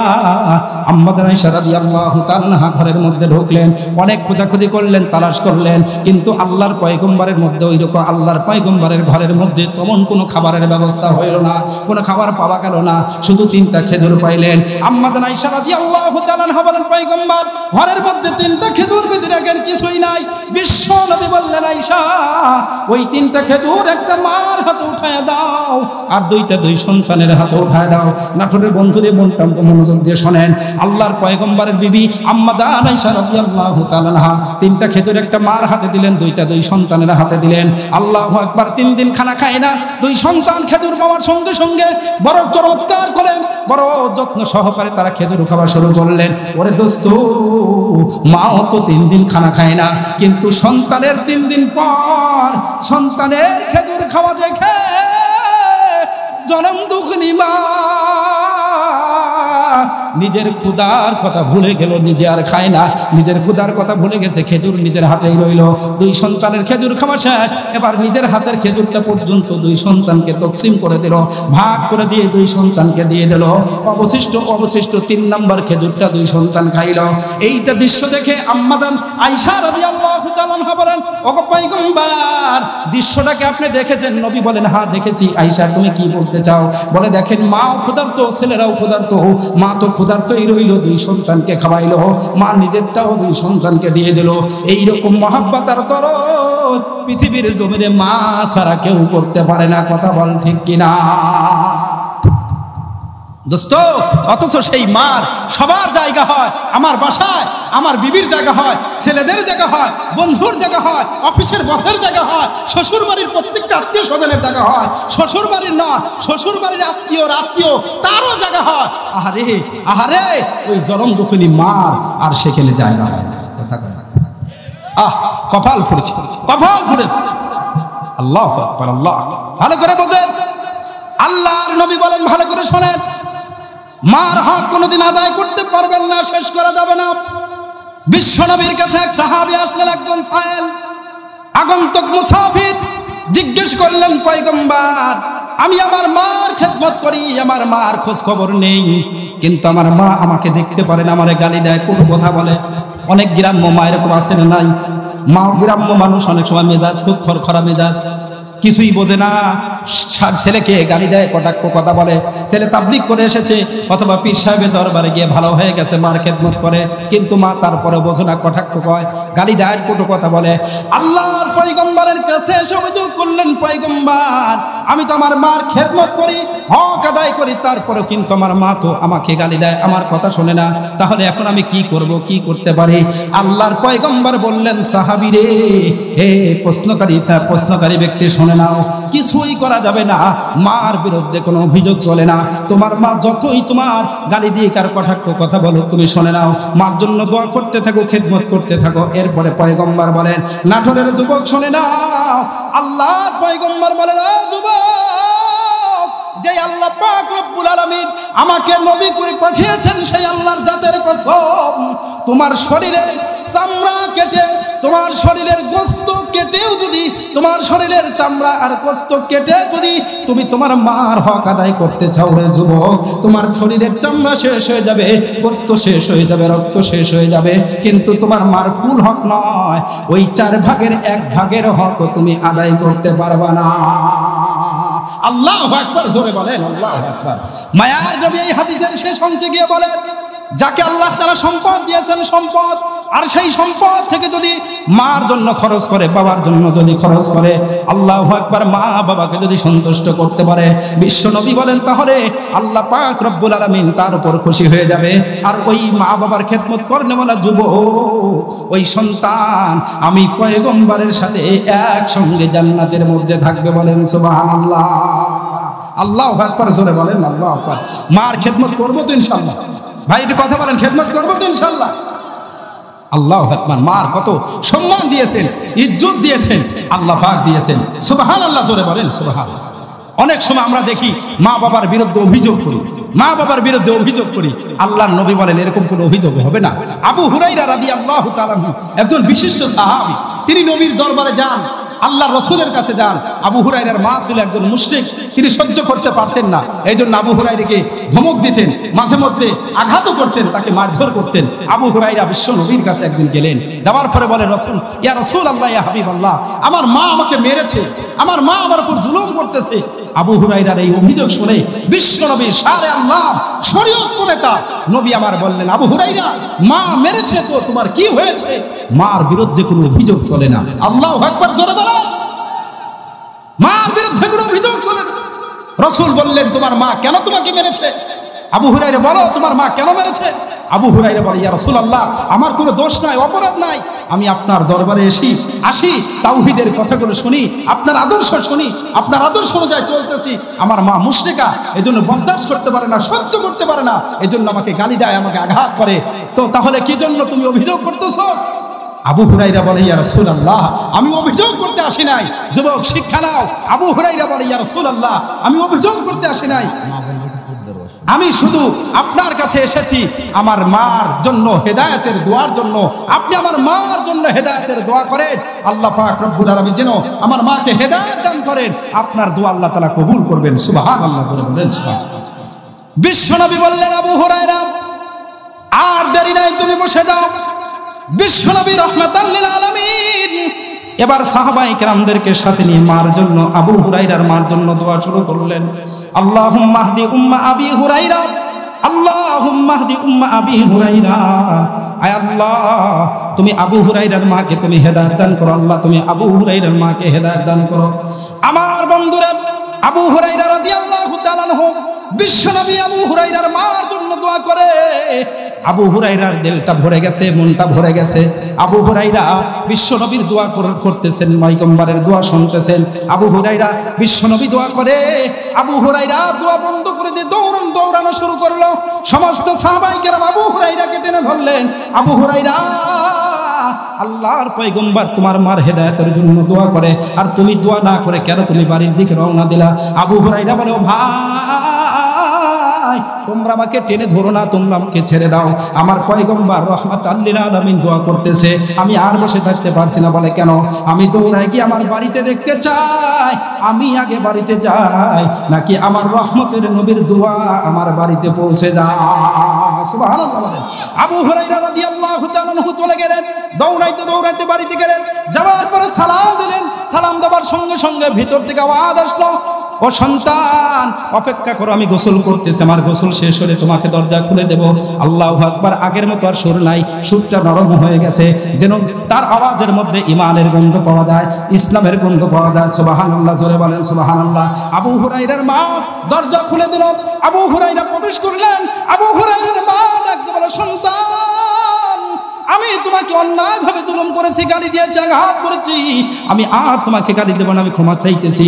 তুমি সঠিকের হকের উপর আছো, তুমি আমারে কালিমা পড়ায় দাও। ওই নবীর দরবারে নিয়ে কালিমা পড়ায় আমারে মুসলমান বানায় দাও। সুবহানাল্লাহ বলেন সুবহানাল্লাহ। এই হাদিসের বর্ণনা করার উদ্দেশ্য হলো, অনেক সময় মা বোঝে না, মা আপনাকে গালি দিবে, মা আপনাকে বকা দিবে, কিন্তু এই কারণে মার বিরুদ্ধে আপনি অ্যাকশনে যাইতে পারবেন না, মাকে গালি দিতে পারবেন না। আপনি সহ্য করবেন, দোয়া করবেন, আর বড় বড় বুজুর্গদের কাছ থেকে দোয়া চাবেন। একদিন আপনার দোয়ার বরকতে আপনার মা হেদায়েত পেয়ে যাবে। চিৎকার দিয়ে বলেন সুবহানাল্লাহ সুবহানাল্লাহ। মেরে দোস্ত, মার পায়ে ধরে কাঁদেন, মার খেদমত করেন, রিজিকে বরকত হবে, চেহারা নুরান্বিত হবে, ক্ষেত খামারে বরকত হবে, চাকরিতে বরকত হবে, সম্মান বৃদ্ধি হবে, রোগ ব্যাধির থেকে আল্লাহ হেফাজত করবে। সুবহানাল্লাহ। এক সাহাবী এসেছে, ইয়া রাসূলুল্লাহ, আমার মা আর বাবার হক কেমন, আমি মা বাবার সাথে কেমন আচরণ করব? ভালো করে শুনবেন, কেমন আচরণ করব? আল্লাহর নবী বললেন, হুমা জান্নাতুকা হুমা নারুকা। এ সাহাবী, তোমার মা আর তোমার বাবা হলো তোমার জন্য দুইটা জান্নাত। মা আর বাবাকে যদি খুশি করতে পাও, আল্লাহর জান্নাতে চলে যাবা। মা আর বাবাকে যদি অসন্তুষ্ট করো, আল্লাহর জাহান্নামে চলে যাবা। চিৎকার দিয়ে বলেন নাউজুবিল্লাহ। মা বাবার খেদমত করেন, কপাল খুলে যাবে, কিসমত খুলে যাবে। আল্লাহ তাআলা আপনাকে মর্যাদা দান করবেন, বলির খাতায় নাম লিখে দিবেন। চিৎকার দিয়ে বলেন সুবহানাল্লাহ। মুসলমান বন্ধুরা আমার, বিশ্ব নবী একজন পয়গম্বর, আপনারা জানেন যে পয়গম্বর জালিলুল কদর পয়গম্বর মুসা পয়গম্বরের নাম শুনছেন? কথা কয় না, নাম শুনছেন? যিনি আল্লাহ তাআলার সাথে তুর পর্বতে গিয়ে কথা বলতেন, আল্লাহ তাআলার সাথে গূঢ় সম্পর্ক ছিল, অনেক বিভিন্ন ধরনের গল্প করতেন তুর পর্বতে গিয়ে। আল্লাহু আকবার, জোরে বলেন আল্লাহু আকবার। রাসূল সেই নবী হযরত মূসা আলাইহিস সালাম আল্লাহর সাথে গল্প করতেন। তিনি একদিন আল্লাহকে জিজ্ঞাসা করে বসলেন, ওগো আল্লাহ, আপনার সাথে তো আমার অনেক কথা হয়, আজকে একটা পার্সোনাল আরেকটি কথা জিজ্ঞেস করতে চাই। আল্লাহ বলে, বান্দা মূসা বলো কি কথা? হযরত মূসা আলাইহিস সালাম বলে, আল্লাহ, দুনিয়াতে অনেক মানুষের সাথে চলি, কিন্তু আমার দিলের তামান্না, আমার দিলের আশা, আল্লাহ আমার কাছে একটু বর্ণনা করে দেন, জান্নাতের মধ্যে গিয়ে, জান্নাতের মধ্যে আমার সাথে আমার জান্নাতি বন্ধু কে হবে? প্রত্যেকটা নবীর জন্য তো পার্সোনাল ভিআইপি একজন খাদেম আর বন্ধু থাকবে, তো আমি মূসার সাথে জান্নাতে বন্ধু কে হবে, আমার সাথী কে হবে? আমার জান্নাতের খাদেম আর বন্ধুর নামটা একটু বলে দেন, আমি তাকে চিনে নিই। সুবহানাল্লাহ, জোরে বলেন। আল্লাহ পাক রব্বুল আলামিন পয়গম্বর মূসাকে ডাকতে বলা, মূসা, তুমি যে প্রশ্ন করেছো, তোমার প্রশ্নের উত্তরটা শুনে নাও। তোমার জান্নাতের বন্ধু যে হবে, এই এলাকার বড় বিশ্বাস তোমার জান্নাতের বন্ধু হবে না। ওই যে নাটোরের কেন্দ্রীয় মসজিদের ইমাম সাহেব তোমার জান্নাতের বন্ধু নয়। হাজী সাহেব তোমার জান্নাতের বন্ধু নয়। তিন চিল্লার সাথী চরমোনায় গিয়েছে, রসুলপুর গিয়েছে, ওই মুরিদ তোমার জান্নাতের বন্ধু নয়। এবার পয়গম্বর মূসা ডাকতে বলে, আল্লাহ, তাহলে আমার জান্নাতের বন্ধু কে হবে? আমার জান্নাতের বন্ধু কে হবে? আল্লাহু আকবার, জোরে বলেন। আল্লাহ পাক রব্বুল আলামিন ডাকতে বলে, ভালো করে বুঝবেন ঘটনাটা। আল্লাহ পাক রব্বুল আলামিন ডাকতে বলে, পয়গম্বর মূসা, তোমার জান্নাতের বন্ধু কোন পীর সাহেব নয়, কোন ইমাম সাহেব নয়, কোন বুজুর্গ ব্যক্তি নয়, তাহাজ্জুদ গুজার জিকির করেন বলা নয়। ওই যে নাটোর বাজারের মধ্যে যাও, নাটোর শহরের সবচাইতে বড় কসাই, ওই কসাই হলো মূসা রে, তোমার জান্নাতের বন্ধু। সুবহানাল্লাহ। হযরত মূসা আলাইহিস সালাম আশ্চর্য হয়ে গেলেন, আল্লাহ পাক কি আমার সাথে রহস্য করতেছেন, কি নমস্কারই করছেন? আর আমার আল্লাহ তো অন্যায় কোনো কথা বলেন না, মিথ্যা কথাও বলেন না, আল্লাহ তো মস্কারিও করতে পারেন না, তাহলে কি উপায় হবে? একজন সাধারণ কসাইয়ের সাথে আমার জান্নাতের ফয়সালা, তাহলে এই কসাইয়ের মধ্যে কোনো রহস্য আছে। কসাই কোন আমল করে? ওই নাটোরের প্রধান, ওই নাটোরের কেন্দ্রীয় ইমামের কথা বললো না, নাটোরের সবচেয়ে বড় আলেমের কথা বললো না, আজকের মাহফিলের সভাপতি সাহেবের কথাও তো বললো না। কি ব্যাপার, কি ব্যাপার? তাহলে অবশ্যই আমাকে উদ্ঘাটন করতে হবে, ওই নাটোর শহরের যে কসাই, ওই বড় কসাইয়ের কি আমল আছে, যেই আমলের কারণে আল্লাহ পাক রব্বুল আলামিন আমি পয়গম্বর মুসার সাথে জান্নাতের বন্ধু বলে সাব্যস্ত করলেন। চিৎকার দিয়ে বলেন সুবহানাল্লাহ। আমার বন্ধুরা, পয়গম্বর মুসা আলাইহিস সালাতু ওয়াস সালাম ওই কসাইয়ের আমলটা উদ্ঘাটন করার জন্য এক পা দু পা করতে করতে আস্তে আস্তে নাটোর শহরের মধ্যে চলে গেলেন। কসাই তো গোস্ত কাটতেছে, কসাইয়ের পাশে গিয়ে পয়গম্বর মুসা যেন দাঁড়িয়ে গেলেন। দৃশ্য শুধু দেখতেছেন, কি আমল করে কি কাজ করে তার আমল আমাকে দেখতে হবে। কসাই যখন গোস্ত কাটে, গোস্ত বিক্রয় করে, ওরে ভাই ওই যে গোস্তগুলো বিক্রয় করতে করে ছোট ছোট গোস্তগুলো টুকরা, যে নরম নরম গোস্তের টুকরা আর কলিজাগুলো, ওই নরম নরম কলিজা নরম নরম গোস্তের টুকরাগুলো কামসার মধ্যে একটা তোয়ালের মধ্যে সে জমা করতেছে। সারাদিন বিকাল পর্যন্ত জমা করছে অনেকগুলো গোস্তের টুকরা আর কলিজা, ওই নরম নরম গোস্ত আর নরম নরম কলিজাগুলো এক জায়গার মধ্যে জমা করছে। সারাটা দিন গোস্ত বিক্রয় করা হয়ে গেল।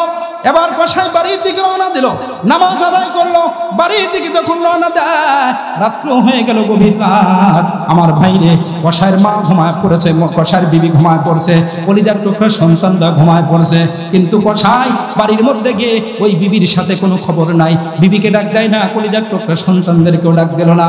সর্বপ্রথম ওই যে নরম নরম গোস্তগুলো আর ওই যে নরম কলিজাগুলো নিয়ে গেছে, নিজের হাতে পরিষ্কার করার পর সুন্দর করে ভুনা করছে।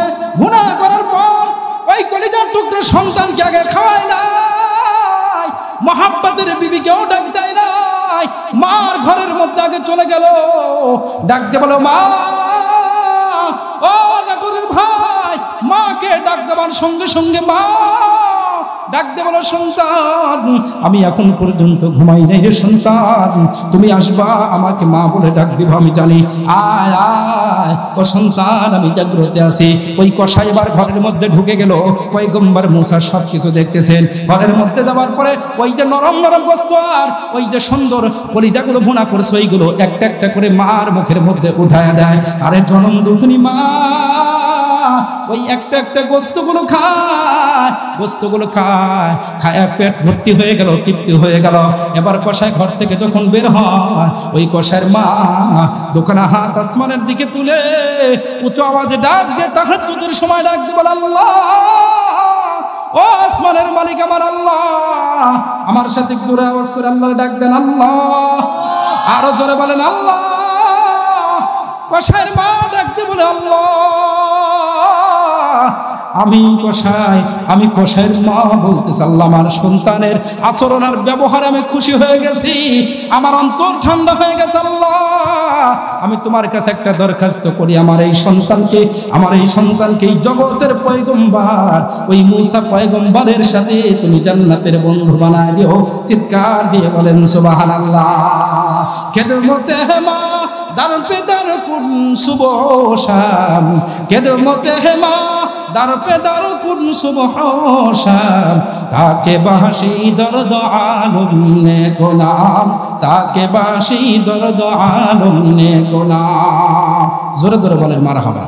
পয়গম্বর মুসা আলাইহিস সালাম বলেন যে আমার বুঝার আর কিছুই বাকি নাই, যে ইমাম সাহেবের নাম আর বড় আলেমের নাম আর বুজুর্গ তাহাজ্জুদ গুজারের নাম না বলে আল্লাহ এই কসাইয়ের নাম কেন বলেছেন, বুঝার কিছু বাকি নাই। এই কসাই মায়ের খেদমত করে আসমানের মালিক আল্লাহকে খুশি করে ফেলেছে। আল্লাহ খুশি হয়ে একজন কসাই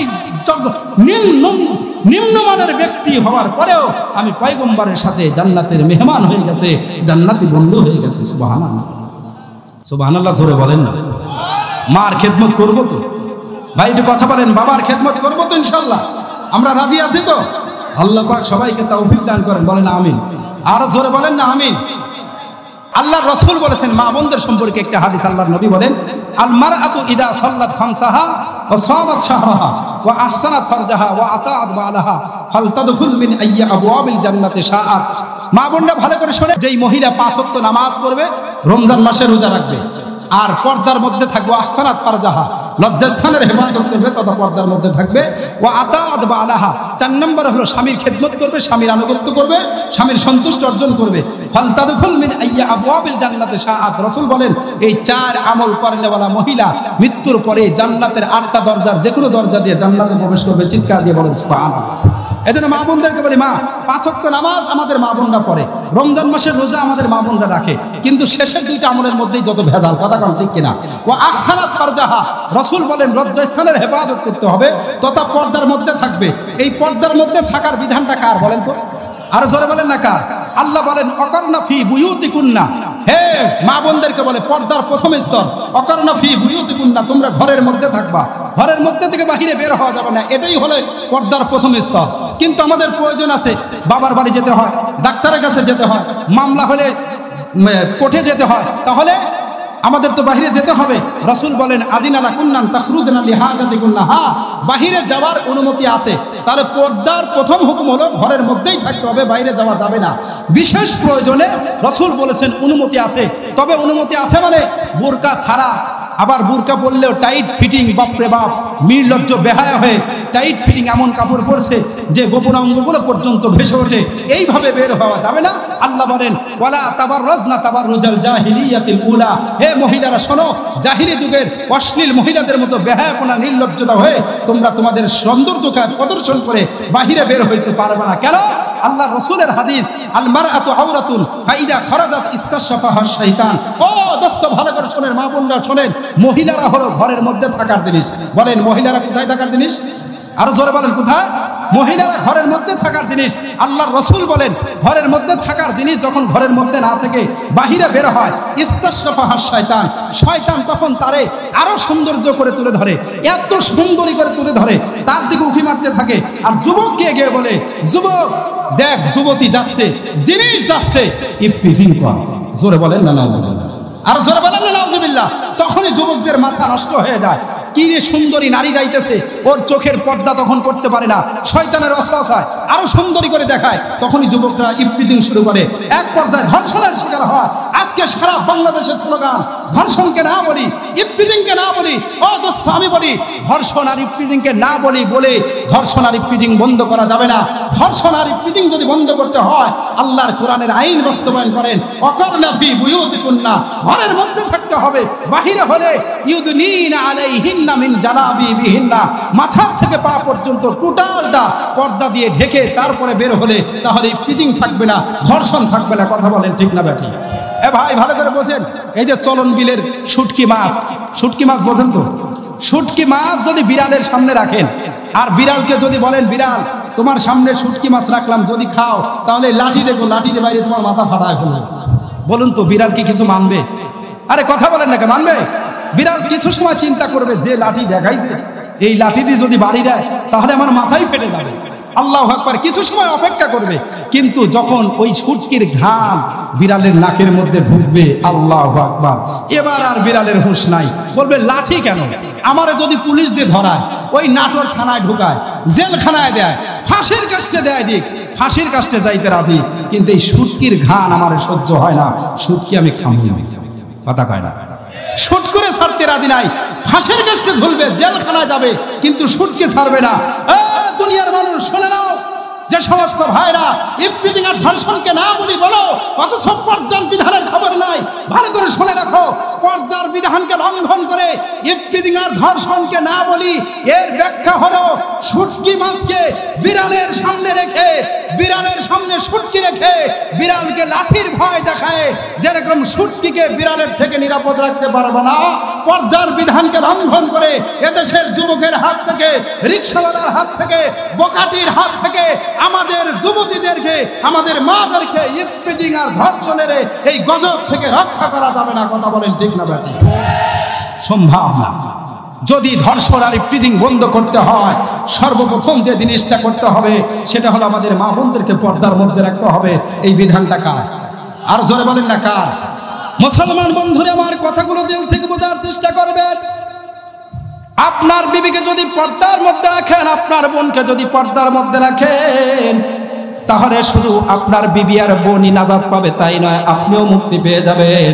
মায়ার নবী বলেন পক্ষান্তরে যেই স্বামী তার স্ত্রীকে পর্দার মধ্যে রাখতে পারে নাই, যেই বাবা তার মেয়েকে পর্দার মধ্যে রাখতে পারে নাই, যেই বড় ভাই তার বোনকে পর্দার মধ্যে রাখতে পারে নাই, যেই মা যেই সন্তান তার মাকে পর্দার মধ্যে রাখতে পারে নাই। চার শ্রেণীর পুরুষের কথা বললাম, বাবা, এরপরে বড় ভাই, এরপরে স্বামী, এরপরে বড় ছেলে।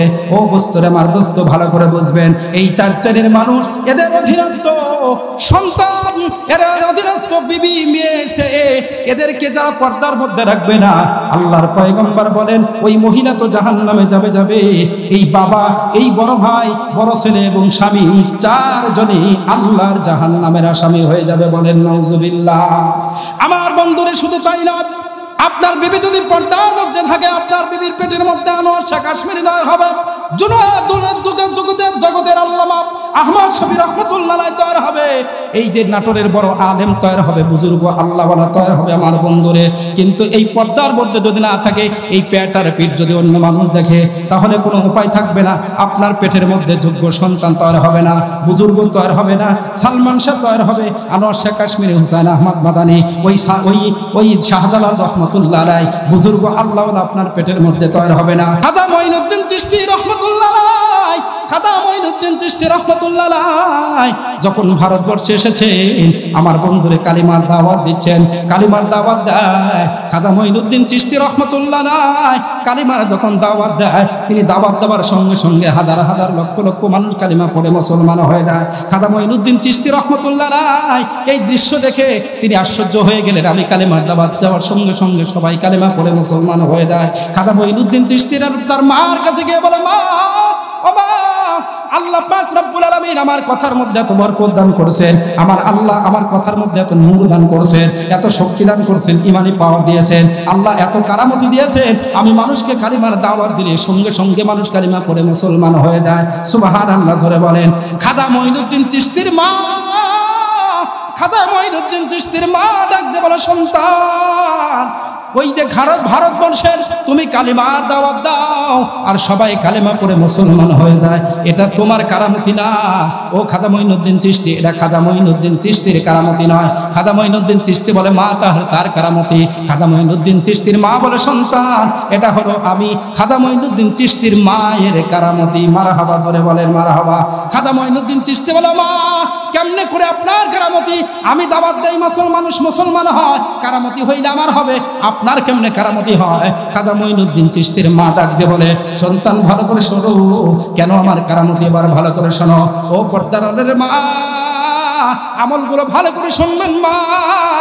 আপনার গর্বের মধ্যে ওই খাজা মঈনুদ্দিন চিশতির মতো যোগ্য সন্তান হবে।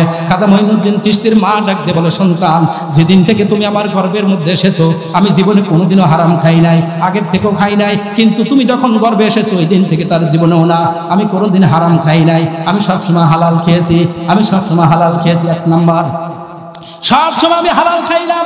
2 নাম্বার, ও সন্তান, আমার এই পেট আর পেট জীবনে কোনোদিন কাউকে দেখাই নাই, আমি বেপর্দায় চলি নাই, আমার এই চেহারা কাউকে দেখাই নাই। 1 নম্বরে হালাল খেয়েছি, হারাম খাই নাই। 2 নাম্বার, বেপর্দায় চলি নাই, পর্দার মধ্যে চলেছি।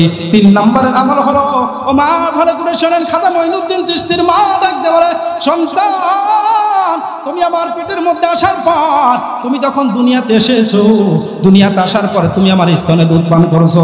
খাজা মঈনুদ্দিন চিশতির শোন, আমি জীবনে কোনোদিন ওযু ছাড়া অপবিত্র অবস্থায় তোকে আমি দুধ পান করাই নাই। তুমি যখনই আমার দুধ পান করতে এসেছো, আমি খাজা মঈনুদ্দিন চিশতির মা আগে সর্বপ্রথম ওযু করেছি, পবিত্রতা অর্জন করেছি, এরপরে আমার স্তনকে পানি দিয়ে ধুয়ে পরিষ্কার করেছি। এই পরিষ্কার স্তন পবিত্র অবস্থায় তোমার মুখের মধ্যে স্তন ঢুকাইলাম। সন্তান রে, এই পবিত্র অবস্থায় হালাল খাওয়ার পরে, পর্দার মধ্যে থাকার পরে, সবকিছু পর্দা, সবকিছু পবিত্র, সবকিছু অবস্থায় হালাল অবস্থায় যখন তোমাকে আমি দুধ পান করাইছি, ওই দুধের বিনিময় আল্লাহ পাক রব্বুল আলামিন তোমার ইমানি শক্তি বাড়ায় দিয়েছে, বরকত বাড়ায় দিয়েছে, রুহানি শক্তি বাড়ায় দিয়েছে, তোমার কারামতি বেশি হয়েছে। এই জন্য তুমি যেই কথাই বলতেছো, সঙ্গে সঙ্গে কথার মধ্যে তাসির পয়দা করে হাজার হাজার লক্ষ লক্ষ মানুষ কালিমা পড়ে মুসলমান হয়। সুবহানাল্লাহ, সুবহানাল্লাহ। এজন্য মা বোনদেরকে বলবো, মা, পর্দার উপর লম্বা চড়া আলোচনা আছে। শুধু এতটুকু বোঝেন যে আপনি যদি পর্দার মধ্যে থাকেন আপনিও জাহান্নাম থেকে বেঁচে যাবেন, আল্লাহর জান্নাত পাইবেন। সাথে সাথে দুনিয়ার ফায়দা হলো আপনার পেটের থেকে যে সন্তান হবে, যোগ্য সন্তান হবে, হাফেজ তৈরি হবে, আলেম হবে, বদমাইশ হবে না, লম্পট হবে না, চাঁদাবাজ হবে না। কথা বলেন ঠিক না বেঠিক? স্বামীর খেদমত করতে হবে। 4 নম্বরের আমল হলো স্বামীর খেদমত করতে হবে, স্বামীর আনুগত্য করতে হবে। এই হাদিসের মধ্যে ব্যাখ্যা নাই, শুধু এতটুকুই বলছে রাসূল স্বামীর খেদমত করতে হবে। ভালো করে বুঝবেন। অপর একটা হাদিস মিশকাত শরীফের হাদিসের মধ্যে আল্লাহর রাসূল বলেন, একটা উদাহরণ দিয়ে বুঝাইছেন, উলামায়ে কেরাম আছেন, আমাদের দেশে চুলা আছে না, চুলার উপরে কড়াই আছে, কড়াইয়ের উপর রুটি আছে। এই রুটি আমার মা ভাজতেছে, বানাইতেছে। রাসূল বলেন এই রুটি ভাজা অবস্থায় যদি তোমার স্বামী তোমাকে ডাকে, তলব করে, আল্লাহর রাসূল বলেন কড়াইয়ের নিচের আগুন, আগুনের উপর কড়াই, কড়াইয়ের উপর রুটি, এই রুটি যদি পুড়ে ছারখার হয়ে যায়, এই অবস্থায় যদি তোমার স্বামী তোমাকে ডাকে, তাহলে স্বামীর ডাকে সাড়া দেওয়া, তোমার রুটি পুড়ে ছারখার হয়ে যায়, তোমার স্বামীর ডাকে সাড়া দেওয়া তোমার জন্য ওয়াজিব আর ফরজ হয়ে যায়। আল্লাহু আকবার বলেন। স্বামীর মর্যাদা কত দিয়েছে, সম্মান কত দিয়েছে। এই জন্য পর্দার আলের মাদেরকে বলবো, মা আপনারা স্বামীর খেদমত করবেন, স্বামীর আনুগত্য করবেন, স্বামীকে মহব্বত আর ভালোবাসবেন। আল্লাহ রসুলের কাছে সাহাবাই কেরাম একবার সেজদা করতে আসছে, বলে রুম পারস্যের মানুষরা সেজদা করে, আমরাও করবো। রসুল বলে না, সেজদা আমার জন্য হবে না, সেজদার পাওয়ার একমাত্র উপযুক্ত কে বলেন? জোরে বলেন না কে? রসুল অনুমতি দেন নাই। এরপরে রসুল বলেন যদি অনুমতি হইতো, অনুমতি দেয় নাই, যদি দিতেন রসুল বলেন তাহলে আমারতুল মারআতা আন তাসজুদা লিজাওজিহা, প্রত্যেকটা মহিলাকে বলা হইতো তুমি তোমার স্বামীর পায়ে সেজদা করো। আল্লাহু আকবার জোরে বলেন। তাহলে চিন্তা করেন স্বামীর মর্যাদা কত, সম্মান কত বেশি আল্লাহ পাক দান করেছেন। দেখবেন আমাদের সমাজে অনেক চাচি আছে, অনেক মা আছে, তাহাজ্জুদ করে, জিকির করে, তেলাওয়াত করে, সব আমল ঠিক আছে, তাসবিহ হাতের মধ্যেই আছে, মাগার চাচাকে দুই চোখে দেখতে পারে না। কথা কয় না, আছে না নাই? ওই চাচিকে বলে চাচি তাহাজ্জুদ জিকির তেলাওয়াত অবশ্যই করেন, কিন্তু চাচাকে দেখতে পারছেন না। এই আমলগুলো তো করছেন আপনি জান্নাতে যাওয়ার জন্য। কি বলেন, ঠিক না? এই কথা কন না, ঠিক না? তো জান্নাতে যাওয়ার জন্যই যদি আমল করে থাকেন চাচি, তাহলে শোনেন আল্লাহ রসুলের হাদিস শোনেন। ওই মা, ওই মহিলা, যে মহিলা দুনিয়ার থেকে চলে গেল, অথচ তার স্বামীর মনে কষ্ট দিয়েছে, স্বামীর মনে ব্যথা দিয়েছে, স্বামী তার উপর সন্তুষ্ট না, অসন্তুষ্ট, তাহাজ্জুদ জিকির তেলাওয়াত, রাসূল বলেন সব আমল থাকার পরেও, বিশ্ব নবীর হাদিস, ও মা শোনো, তুমি যে তোমার স্বামীর মনে কষ্ট দিয়ে দুনিয়া ছেড়ে চলে গেছো, রাসূল বলেন সকল আমল থাকার পরেও তোমার ঠিকানা জান্নাতে হবে না, তোমার ঠিকানা জান্নাতে হবে না, তোমার ঠিকানা হবে জাহান্নাম, জাহান্নাম, জাহান্নাম। জোরে বলেন না নাউজুবিল্লাহ। এই যে শীতের মৌসুম, তাহাজ্জুদ আর জিকির আর তেলাওয়াত করে আসমানের মালিক আল্লাহকে যতটা খুশি না করতে পারবেন, শীতের মৌসুমে মা শোনেন, আপনারা এসেছেন শোনেন, আমার চাচাকে যদি এই যে শীতের মৌসুমে সরিষার তেল যদি মাথা থেকে পা পর্যন্ত মালিশ করে দিতে পারেন, আর চাচা যদি খুশি হয়ে যায়, আমার যুবক ভাই যদি খুশি হয়ে আসমানের মালিককে বলে আল্লাহ আমার ম্যাডামের উপর খুশি হয়ে গেছি, বিশ্ব নবী বলেন, আল্লাহ পাক রব্বুল আলামিন দেখে বলেন, হে আমার বান্দা, আমার তোর ম্যাডামের উপর, আমার বান্দির উপর তুই একা খুশি হইস নাই, আমি আসমানের মালিক আল্লাহ খুশি হইলাম। আমার এই বান্দির জন্য তোমাকে খেদমত করার কারণে জান্নাতের 8টা দরজা আমি খুলে দিলাম। চিৎকার দিয়ে বলেন সুবহানাল্লাহ। মেরে দোস্ত, কোটি টাকায় শুধু শান্তি হয় না, কোটি টাকার স্বপ্ন দেখলেই শান্তি হয় না, 10 তলা বাড়ি থাকলেই শান্তি হয় না, শুধু ভালো চাকরি করলেই শান্তি হয় না। যার ঘরের স্ত্রী যদি দিনদার হয়, আয়েশার, খাদিজার মতো বিবি, ফাতেমার মতো বিবি যদি থাকে, তাহলে শান্তির কোনো অভাব নাই। কথা বলেন। কত যুবক আমাদের কাছে অভিযোগ করে, হুজুর আমি শান্তি নাই, 2 লাখ টাকা বেতনে চাকরি করে, ঢাকা শহরে ফ্ল্যাট কিনেছে, গাড়ি কিনেছে, কত সুখ স্বাচ্ছন্দ্য চলে, অথচ চোখের পানি ফেলে কান্দে। কষ্ট হচ্ছে আপনাদের? যুবক বলে, যুবক কান্দ কেন, তোমার কি কষ্ট? বলে হ্যাঁ হুজুর, আজ 2টা মাস হয়ে গেল আমার বিবির হাতের সকালে 1 মুঠো গরম খিচুড়ি, ডাল ভর্তা, আলু ভর্তা দিয়ে গরম ভাত খাওয়ার নসিব হয় নাই, আজ 2 মাস হয়ে গেল। কেন? বলে আমার অফিস হলো 8টায়, আর আমার যে ম্যাডাম, ওরে বাপ রে বাপ, ডিজিটাল যুগের ডিজিটাল ম্যাডাম, স্মার্ট যুগের স্মার্ট ম্যাডাম, আমার অফিস 8টায়, আর আমার ম্যাডামের ঘুম ভাঙে হলো 9টায়। নাউজুবিল্লাহ জোরে বলেন তো এই নাটোরে কি এরকম 2-1টা আছে? কথা কয় না, আছে? যুবক কথা কও না কেন? অনেক যুবক এই বিপদে আছে, কিন্তু কেউ বলে না। কথা কয় না, কয় হুজুর বাধ্য হয়ে ওই যে হোটেলে গিয়ে একটা রুটি খাই, অফিসে চলে যাই, দুপুরে অফিসেই খাই, রাত্রে আসি, আমার বিবির দিকে তাকাইলে বড় বড় চোখ আমার দেখেই ভয় করে। কথা কয় না। আবার অফিসে গিয়ে, আবার দোকানে গিয়ে নান রুটি খেয়ে এসে ঘুমাই আর আল্লাহ আল্লাহ করি। এই হলো অবস্থা। বলুন তো এই যুবক কি শান্তিতে আছে? আরে কথা বলেন, শান্তি আছে? কোনো শান্তি নেই। এই যে শীতের মৌসুম, এক বালতি পানি গরম করতে বলবেন, বলবে যে তুমি জানো না বাংলাদেশ ডিজিটাল বাংলাদেশ, সমান অধিকার, যার যার পানি শেষে গরম করবে। কথা কন না। একটা হাদিস বলেই আমার আলোচনা শেষ করে দেবেন, কষ্ট হয়ে গেছে আপনাদের। ভালো করে শোনেন। এই যে শীতের মৌসুম, নাটোরের চাচা, নলডাঙ্গার চাচা সারাটা দিন ইরি ধান লাগাইলো, সন্ধ্যার সময় বাড়িতে এসেছে, বিবিকে ডাক দিয়ে বলে, আব্দুল্লাহর মা সারাটা দিন পরিশ্রম করেছি, কষ্ট হয়ে গেছে, শৈত্য প্রবাহ, শরীর দুর্বল হয়ে গেছে, এক বালতি পানি গরম করো, গরম পানি দিয়ে গোসল করলে শরীরের ক্লান্তি চলে যাবে, ঘুম ভালো হবে, আগামীকাল কাজ করে মজা পাবো। কথা বলেন ঠিক না ব্যাঠিক? চাচা তো সুন্দর প্রস্তাব করেছে, কিন্তু চাষির গিয়ার 1 2 3 500 গিয়ার চালু করে দিয়েছে। এই এত স্লোগান দেওয়া লাগবে না, তোমার পানি লাগবে গরম পানি, তোমার পানি তুমি করে নাও, যার যার পানি শেষে গরম পানি করে নিবে। কথা কন না। তুমি জানো না তুমি বাহিরে গিয়ে কাজ করতেছো, তুমি মাঠে কাজ করেছো, আমিও তো ভেতরে কাজ করেছি, গরম পানি আমিও তোমার বড় ছেলেকে খাওয়াইছি, স্কুলে দিয়ে আসলাম, ছোট ছেলেকে খাওয়ায়া এরপরে ঘুমাসাইলাম, তোমার বাড়ির কাজ, মায়ের কাপড়, বাবার কাপড়, তোমার কাপড়, 14 গোষ্ঠীর কাপড় সব পরিষ্কার করে আমার জীবনই শেষ। তোমার সাথে বিয়ে হয়ে ভালো একটা কাপড়ও পাইলাম না, ভালো খাওয়ানো পাইলাম না। কথা কয় না। আমার বোনের, ছোট বোনের বিবাহ হয়েছে, ঢাকা শহরে থাকে, বয় কাজ করে, কত শান্তি। তোমার সাথে বিয়ে হয়েছে বলে শান্তি পাইলাম না। দেখেন কোথায়কার পানি কোথায় নিয়ে ভরা। চাচার চোখ বড় বড় হয়ে গেছে, মনে হয় স্টক করবে। বলে, ম্যাডাম, ম্যাডাম আব্দুল্লাহর মা থাম, ভিক্ষা চাইনি কুচ্চা খাজা, গরম পানি লাগবে না, তাও তুই থাম। কথা কয় না কেন? আছে না নাই? দোস্ত সময় শেষ। একটা হাদিস শুধু বলি, ভালো করে শোনেন। এটা আমি একটা উদাহরণ দিলাম, এবার মূল কথা শোনেন। আমার বন্ধুরে কথাগুলো দিল থেকে বোঝান। পর্দার আড়ালের মা,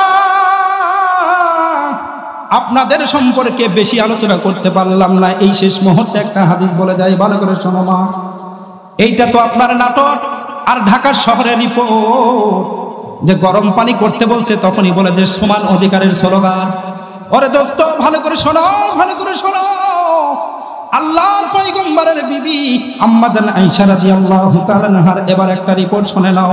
মায়ার নবীর বিবি, কলিজার টুকরা বিবি, আমাদের মা আম্মা জান আয়েশা রাদিয়াল্লাহু তাআলা আনহা, ওই মদিনার পয়গম্বরের বিবি, তার আদর্শটা শুনে নাও।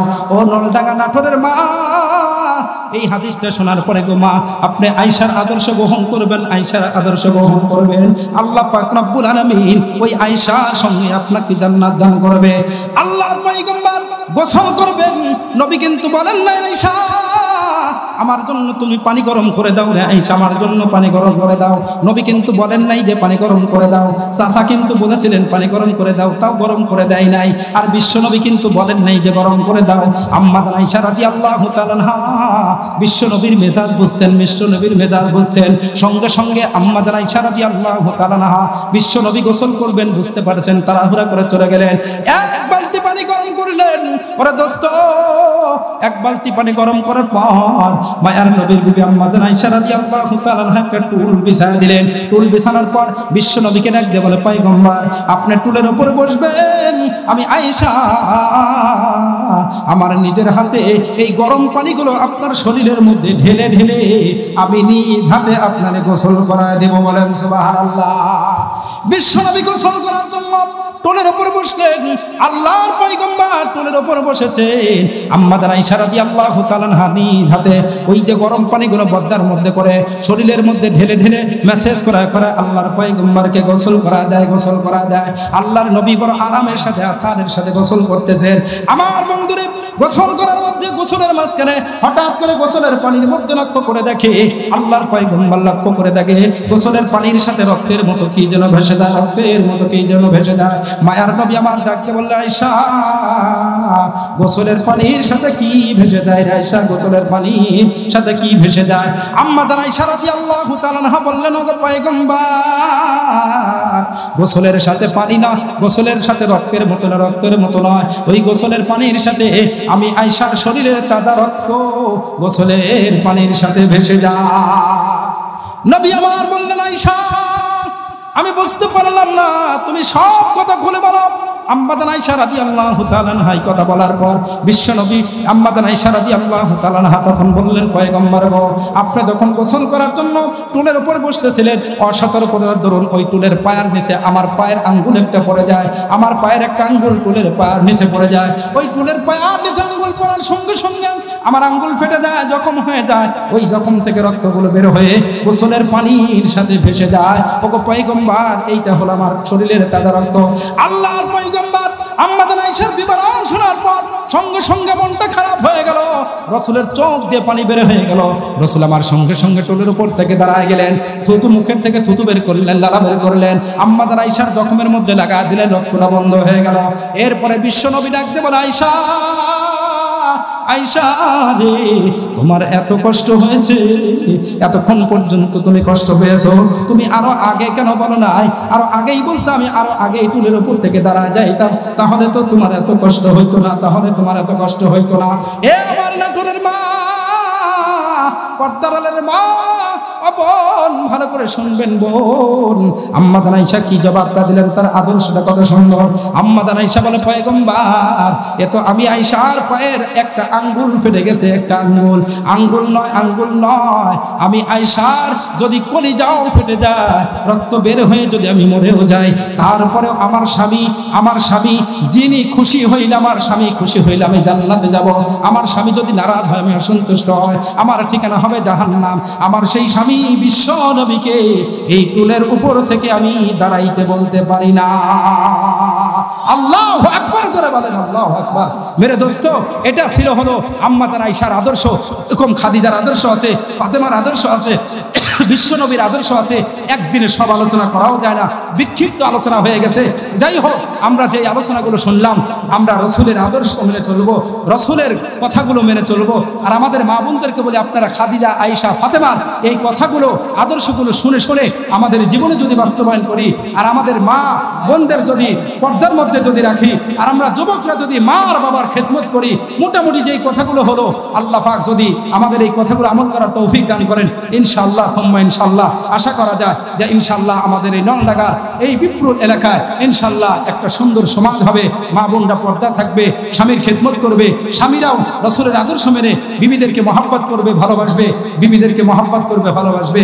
আল্লাহ পাক রব্বুল আলামিন আমাদের সকলকেই রাসূলের আদর্শ মেনে চলার এবং মা বাবার খেদমত করে আল্লাহর জান্নাত অর্জন করার তৌফিক দান করেন। সকলে বলেন আল্লাহুম্মা আমিন।